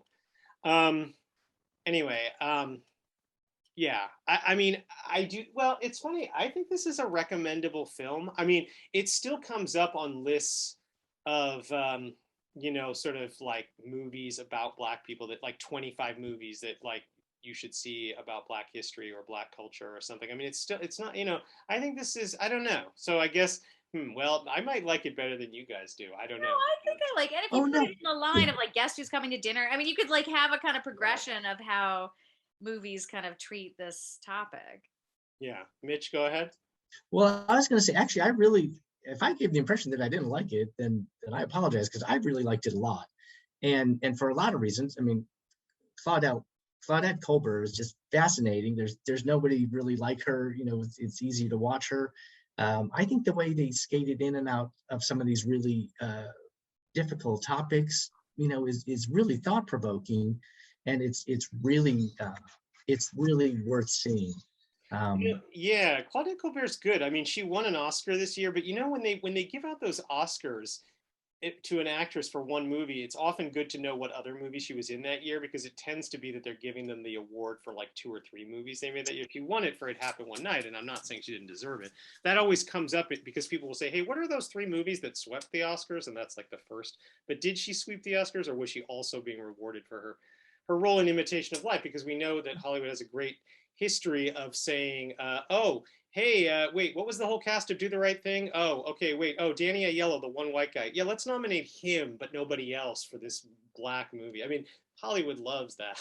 Uh, and so yes, Louise Beavers, Freddie Washington deserved more recognition for this. They got some recognition, absolutely. I mean, people were very impressed, and it was a whole. Well, I actually want to sort of mention that quickly is that Donald Bogle. Quotes Black reviewers who lauded the film at the time, and then he quotes one, Sterling Brown, who didn't, writing at the time that it required, quote, "no searching analysis to see in Imitation of Life the old stereotype of the contented mammy and the tragic mulatto and the ancient ideas about the mixture of the races," unquote. But Bogle's very next sentence is, quote, "the criticism marked a shift in attitude within the African American community. Roles for Black performers were now being examined more closely," unquote. I think that in the era of Step and Fetch It, that counts as crucial progress. I mean, I don't know. I mean, it's not just, I feel like we don't only have to do it with an asterisk. We don't only have to say, well, it's good for the 30s. I think it's pretty good now. Just we don't see single women raising daughters in a cross racial alliance where everybody gets a lot of screen time. Those 4 characters. I mean, I'm sorry. Did I see 10 movies like that in the last 10 years? I didn't. Maybe they've been out and I've been missing them. So I don't think this movie's that obsolete. I don't think it's good for its time. I mean, but to me it's more. I don't know. Any you guys disagree with me? No, I think it's an ambitious movie and it doesn't do everything, Right. fully. Like the storyline with the daughter falling in love with the fiance and feels a Yeah. little trite, and I think there's more of a gravitas to the storyline of the passing and the rejection of the mother, and but I feel like it was trying to take on a lot, and I'd always rather have someone be ambitious and not quite fulfilled than like Yeah. under I know what you mean. Sure. Anything else before we move? Because I know we got to move on in a minute here. Anything else? Well, I was just going to add, I came to this having seen the remake first, Yeah, which I enjoy. sure. And It's sometimes there's right, and sometimes if you see a remake, it just doesn't always happen. But you might, and you didn't hear about the original picture, you may look at it a little bit like, oh, was the first one really that good? But boy, I was pleasantly surprised. I thought this one was very watchable. Again, a few cringy moments, a few, maybe then a few more. But really, really good storytelling overall, and just it of course it's flawed. All movies are flawed, but there are just a lot of hopeful narrative, I guess, pieces to it that yeah, definitely worth watching. And I think to me, it's just understanding it in a broader context, whether the film provides it or whether you watch it understanding more. I'd like to see kind of a talk back film, like where, a Black filmmaker kind of looks specifically at this issue or, Yeah. around passing and. Right. It'd be fun to watch, yeah, like the Mystery Science 3000, but like with Black people, like doing the little picture-in-picture commentary or whatever. You know, those Right. things that the kids watch with the video games these days on Twitch or whatever, but only for a movie. Yeah. Another thing for me that I noticed about this film is in 1934, I think very few white people had seen a funeral for a black woman that was like on anything like the scale of Delilah's. And honestly, I'm not sure enough black people had seen something like what the movie shows. I mean, Universal hired Frida Shaw's Etude Ethiopian chorus. They hired Sarah Butler's old time Southern singers, so they're giving jobs to black women. I mean, it's great. It's also the fact that Delilah had to die for it to happen. Uh, I guess I'm just happy that I don't know. I think at its best, Imitation of Life at least presents a pivot of what's possible. At least okay. Well, since they hadn't even thought of having women have real dramatic roles, at least there's that. Next time you see your favorite film fan, ask them for their favorite film written by William Hurlbut. These days, we don't often think of 1930s screenwriters like Hurlbut, who were not attempting to be auteurs, but instead spinning studio-led commands into dialogue of gold. Further, we don't think of Universal Studios in the 1930s as a place where movies like, Imitation of Life and Bride of Frankenstein could exist side by side, slab by slab. But there they were, each one with one single name on the screenplay by credit, that name being William Hurlbut. Somewhere out there, we're saluting his descendants, all the little Hurlbuts. Universal almost could have called the second film Imitations of Life. I mean, look at what it's about. If online information was fire, there would be enough to burn every place that has ever shown, that has ever exhibited Bride of Frankenstein. My point is there's a lot of information about this film in books and elsewhere. So let me try to condense all these with my cosmic ray diffuser. Longtime listeners will recollect the previous podcast on 1931's Frankenstein, a film on the original AFI 100. Unlike its first sequel, which many see as more than equal. My point is, the AFI put Frankenstein on, they didn't put this movie. Queer director James Whale was reluctant to return to the Frankenstein frame, but frankly, after his fruitful The Invisible Man of 1933, Laemmle and Universal furnished more funds for Whale and the production more generally. Despite being much more Hays Code monitored than Frankenstein, Bride of Frankenstein is more confident and more intersectional. Where Frankenstein began with an actor warning the audiences of horrors before jumping into the story, Bride of Frankenstein restores Mary Wollstonecraft Shelley's centrality by beginning with her, Lord Byron and Percy Shelley, dreaming up nightmarish ideas in the year without a summer 1816. The same actress, Elsa Lanchester, plays both the story's scribe and the story's bride, a choice that is open to multiple interpretations, which I'm going to ask you for after we do the plot. In Shelley's actual novel, and I've read that I've read a little more recently. Don't even ask me why I picked up Mary Wollstonecraft Shelley's Frankenstein like 5 years ago and read the whole thing. It's long.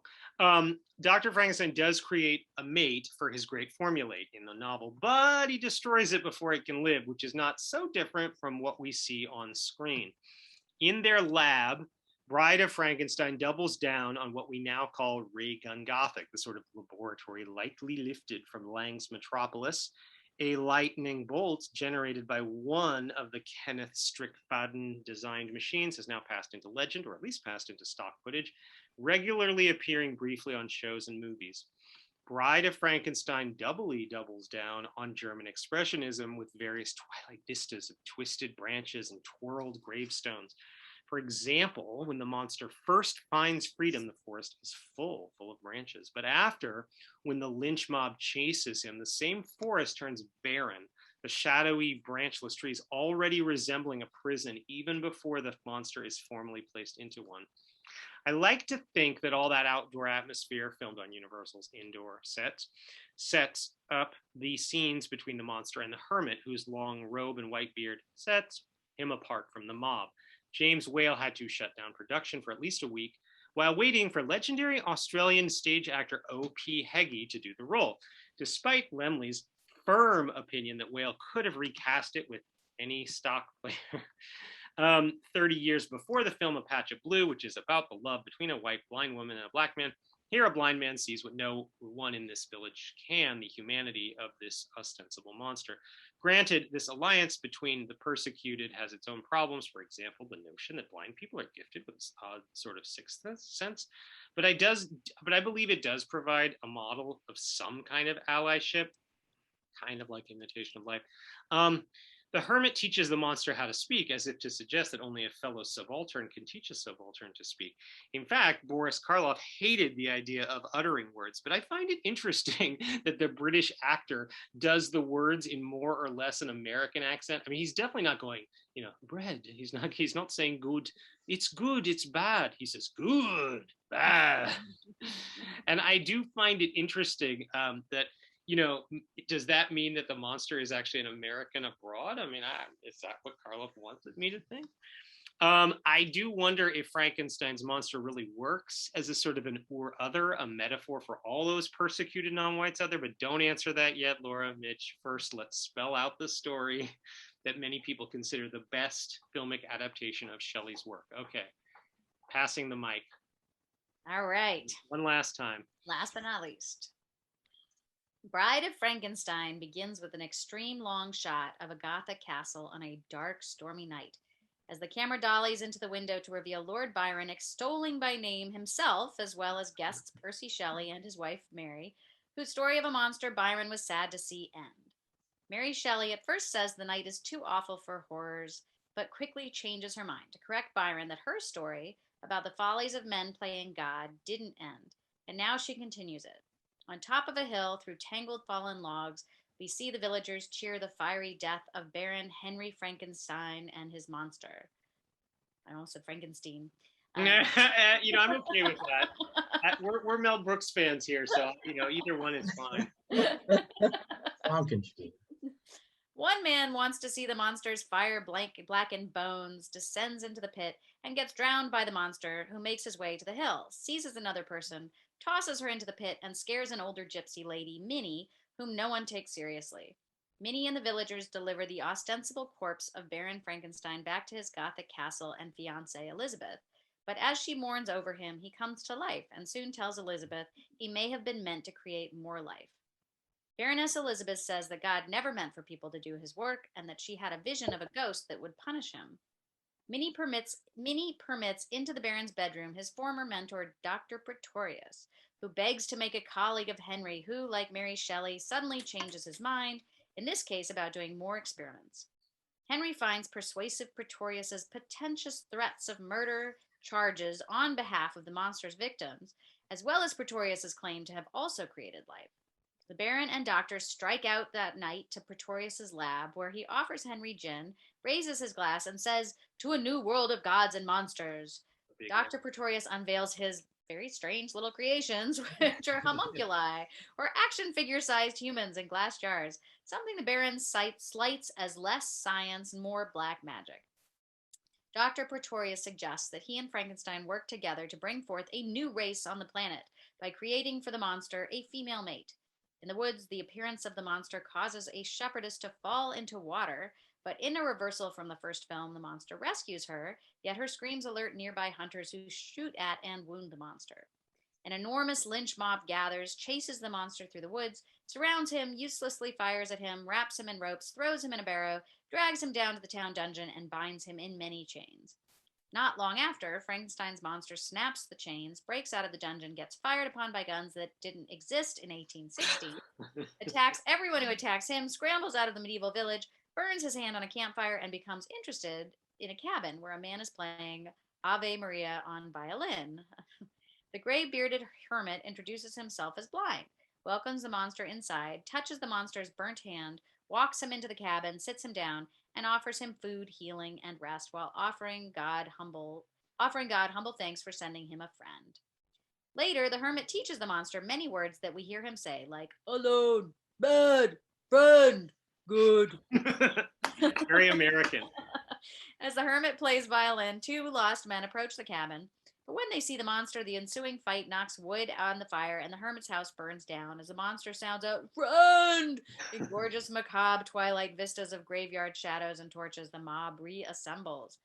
Monster manages to make his way into a crypt where he waits watching Dr. Pretorius and his assistants open the coffin of a woman who died in 1890. I wondered that too, 99. I'm like, what are you going to do that? They showed us Lord Byron. I mean, what? Okay, go ahead. I know. After the assistants leave with the corpse, Pretorius meets the monster, who likes the doctor's mating plans for him, confirming his approval with hate living, love dead. Hate living, love dead. Dr. Pretorius arrives at Frankenstein's castle to be rejected by both Baroness and Baron, but to the latter he brings the monster, whom Henry recklessly rebuffs from his room. The monster finds Elizabeth, kidnaps her, and gets away, followed by Pretorius telling the Baron that if he wants to see her alive again, he must help create the monster's mate. Working and sweating in the lab, Henry claims to need the heart of a victim of sudden death, and so Pretorius has one of his hamstrung henchmen kill a random woman, bring her to the lab, and lie to Henry that it was a police matter. After the monster shows up to hurry Henry, Pretorius waves him off with wine. Drink, good, as Henry demands to speak to Elizabeth, so Pretorius hands him a 20th century looking wire speaking device upon which Baron and Baroness share brief bon mot. In increasingly canted angles, Frankenstein and Pretorius... That is correct, canted angles. Sorry. Okay. That's okay. Let's see. Frankenstein and Pretorius put the finishing touches on their mummified, fabricated figure, note the approaching thunderstorm, which is convenient, and behest a henchman to raise higher the kites as they lower into their lab a cosmic ray diffuser, which is a many-circled, many-wired, many-fixtured conductor antenna. Throughout the lab, electricity crickles and crackles, sparks fly, smoke poofs, and vibrating shadows intensify the scientists' faces as they send the sheet-covered figure up to the roof by a gurney. They lower her down and rip off her eye bandage, causing Frankenstein to say, "She's alive! Alive!" One discreet cut later, the woman stands maskless in white gown and frizzy white streaked hair, which I wonder how it kind of got out of that whole wrap. Yeah. Poof. Anyway, but as Pretorius increases everyone's confusion by saying, "The Bride of Frankenstein," true that, wrong. The monster arrives, offers us shaking hands along with the word friend, hears her scream and says, "She hate me like others." Henry dances the bride away, sits her down, and brings over the monster, but when the monster holds her hand, she screams again. Monster gets angry and breaks things until Pretorius warns him not to pull a certain lever, because of course they're going to put up a lever in there that destroys the entire building, and it'll blow us all to atoms. As Elizabeth shows up, the monster chases the Baron and Baroness out of the tower, and they barely do escape just before the bride hisses at the monster, pulling the lever, and the story ends with just the jouissance of the exploding tower. Oh, that word is correct. Now, hold on. We are going to go, but I want to sort of say a couple things first. Compared to the ending of Frankenstein, this ending is more explosive. In some ways, it riffs off, doesn't rip off, but it riffs off of King Kong, which had come out after Frankenstein, because the climax takes place around a phallic symbol. But Kong was merely knocked off by finishing with the phallus exploding.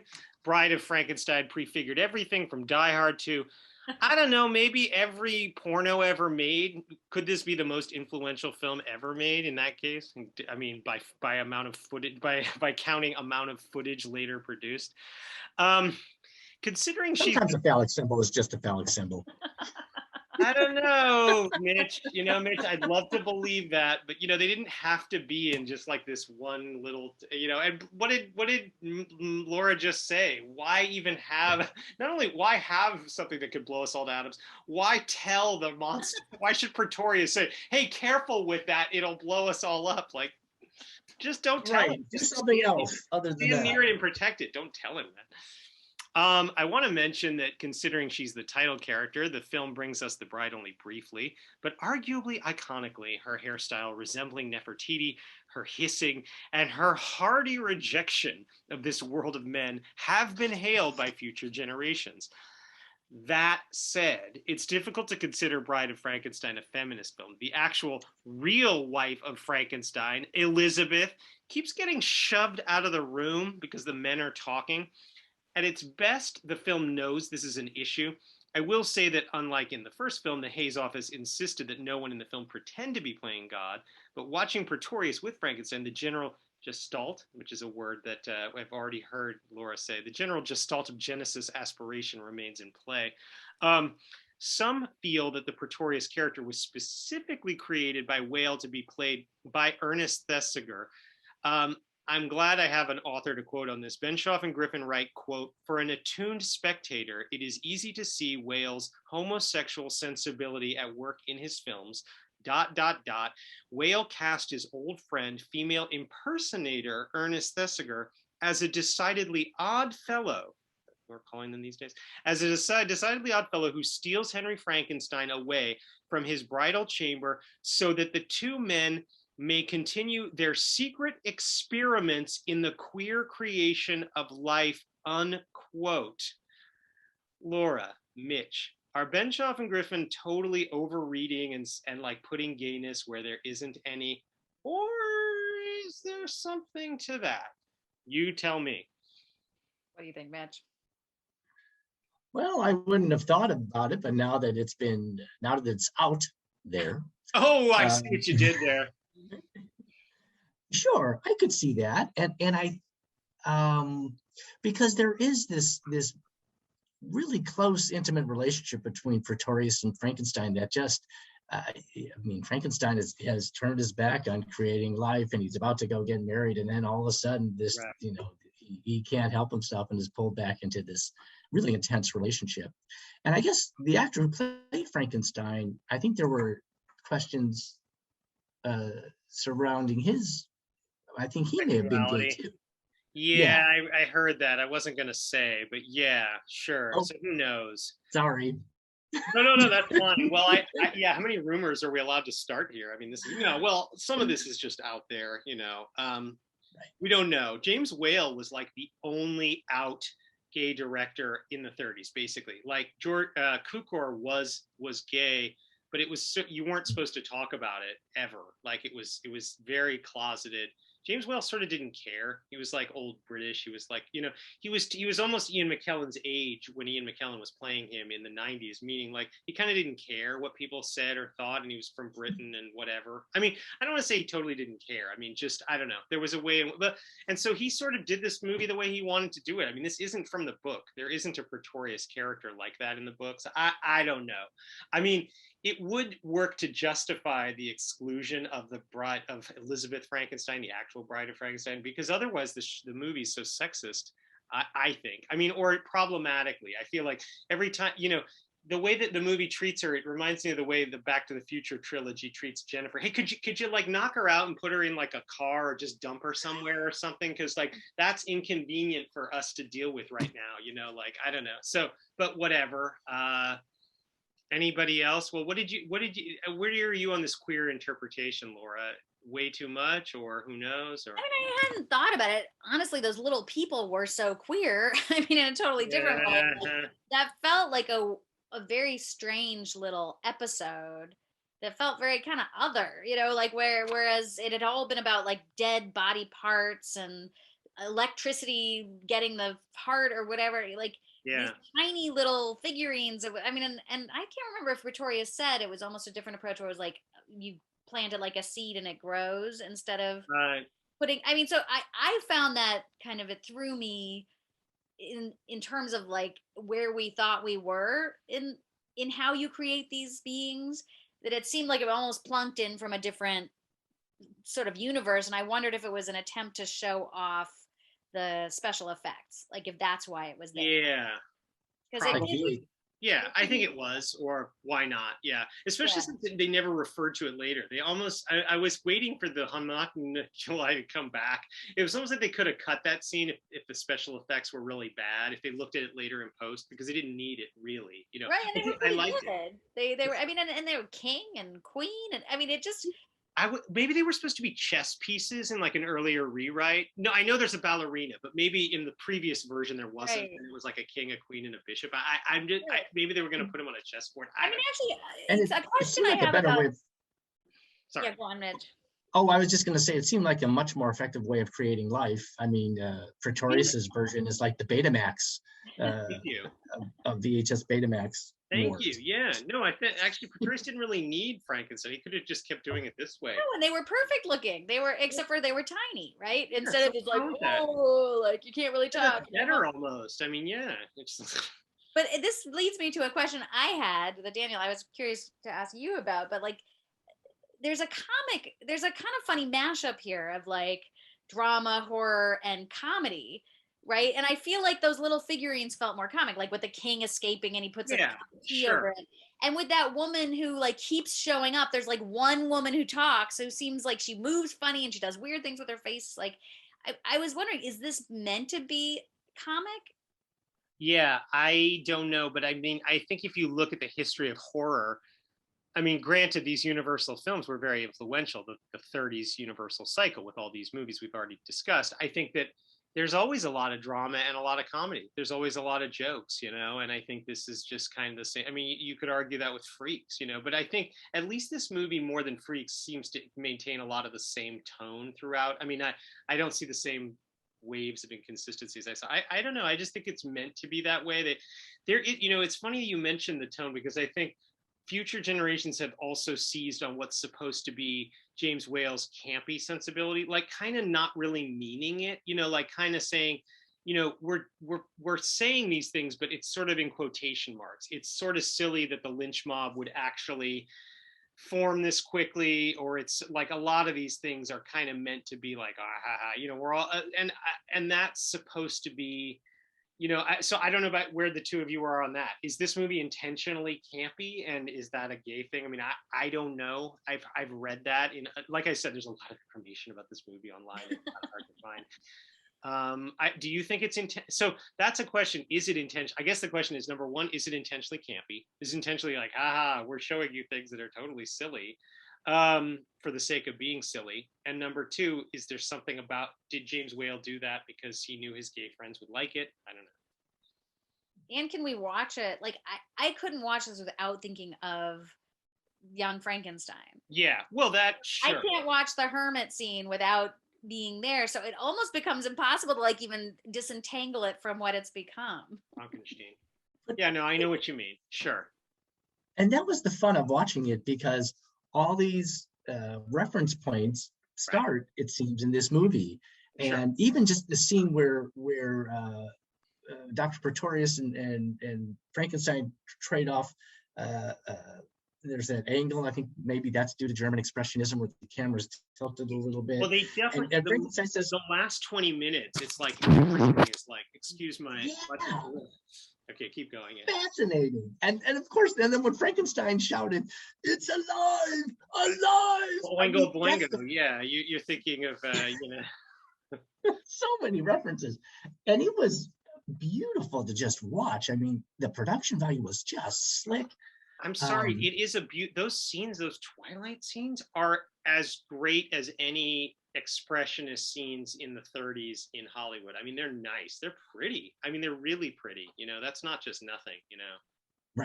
Right. So, I mean, just even to that end, you could see, I mean, this is something you'd want to invite people over, make some popcorn, and just watch this and have a lot of fun. We've been talking about. John Mescal is the cinematographer. I just want to throw that name out there. Let's give some props to Mescal. I mean, I think Whale helped, but definitely that was huge. Yeah. And some of his other projects, Mescal, by the way. I'm not gonna produce those now. Okay. We've already texted the nice people with 3 hours. We're gonna try to wrap up in a minute.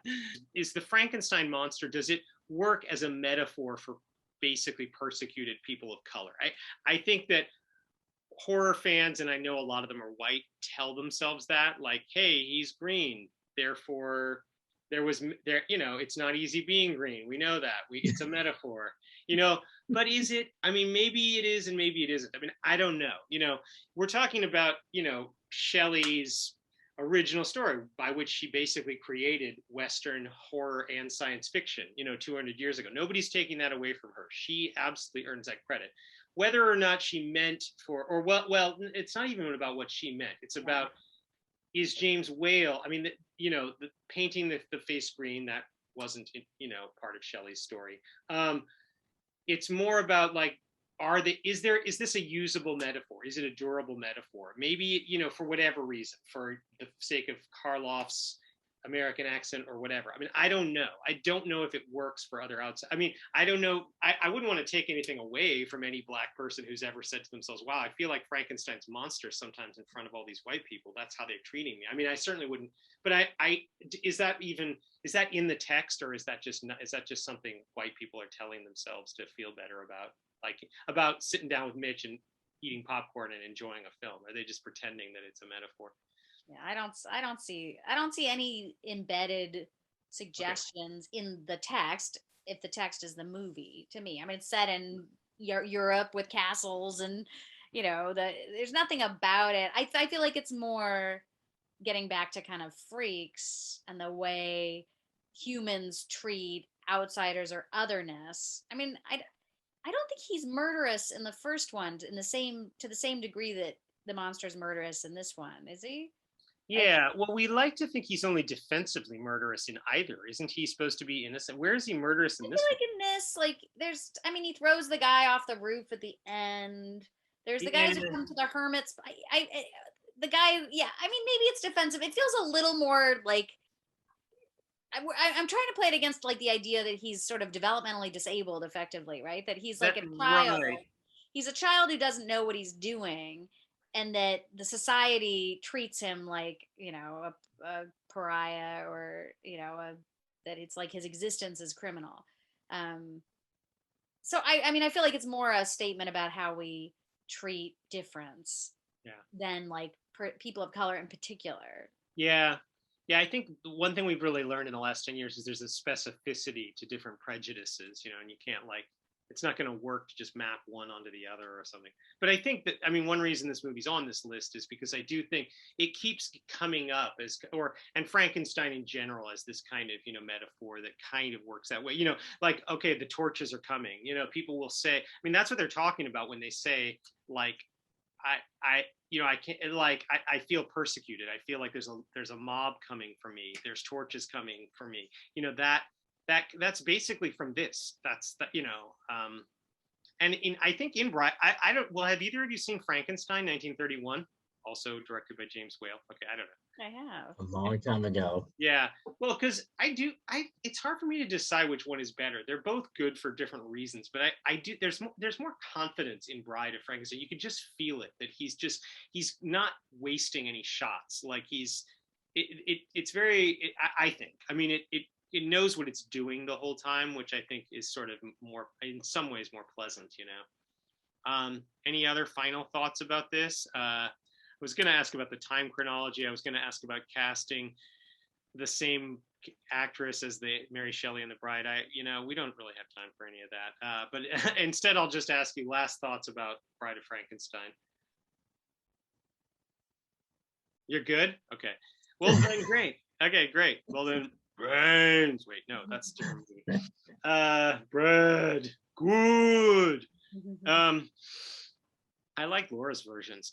So anything we should want to say about these 5 films together? I mean, I just heard Laura drawing a connection between Bride of Frankenstein and Freaks, and I think there's something there. Yeah. I mean, can we say anything about like the way outsiders were perceived in the 30s based on this very limited sample size? I don't know. In some ways, I think we're not always more advanced today as we think we are. That's the thing that I find. I think the more I think about the way these movies were perceived at the time, like in some ways, Mae West is still a kind of a woman ahead of her time, or and I think that Freaks, like you said, we're not. I don't know that we're not having 100 other movies that centralize.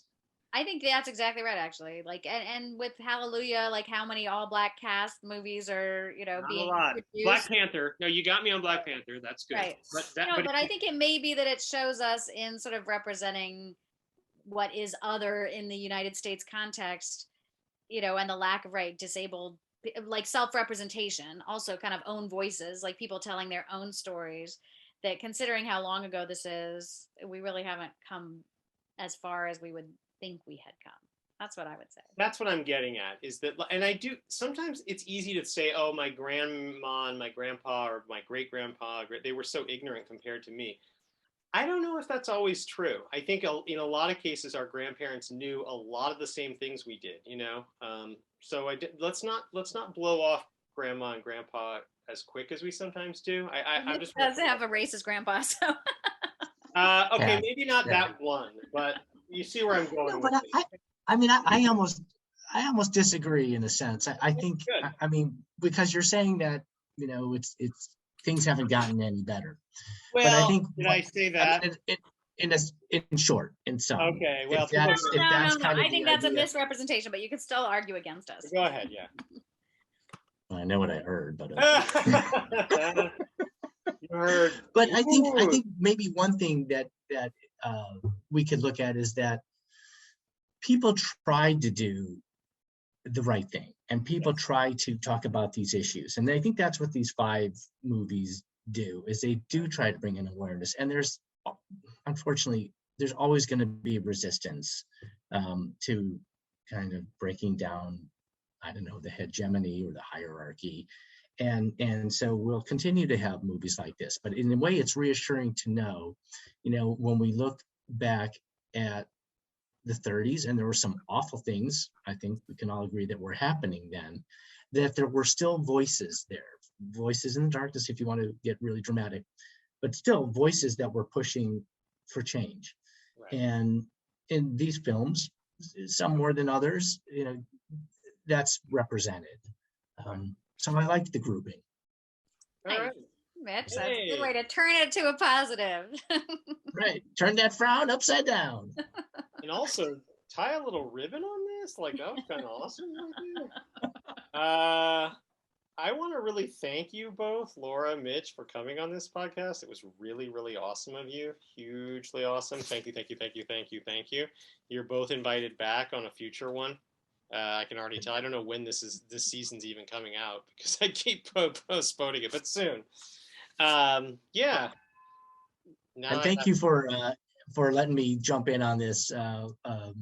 This has been great, and I heard some of the ones you did with Laura before, so good job. Well, you're done. making it great, so thank you. Yeah, no, super fun. And we reference your site and tell people about it and look to you when we watch something and are disappointed when we can't find anything from you yet. Some of the later ones, the list where you haven't typed it up yet, we're like, oh, thank you. Yeah, well, we'll get there. It's a lot. We got years to do this. yes, it's a life's work. Yeah, I know. That's this is the legacy project. So anyway, thank you again and again. You made it really good. Thanks for taking these movies seriously. I mean, these are 90-year-old movies. It's really cool of you. So thanks for everything and your time. And I'm going to do my outro now. How does that sound? Sounds good. Okay.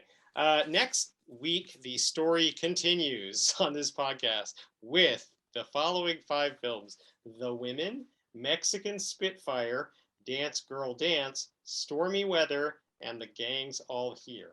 I hope you'll join me. Till then, save me some popcorn, because there's always another movie to see.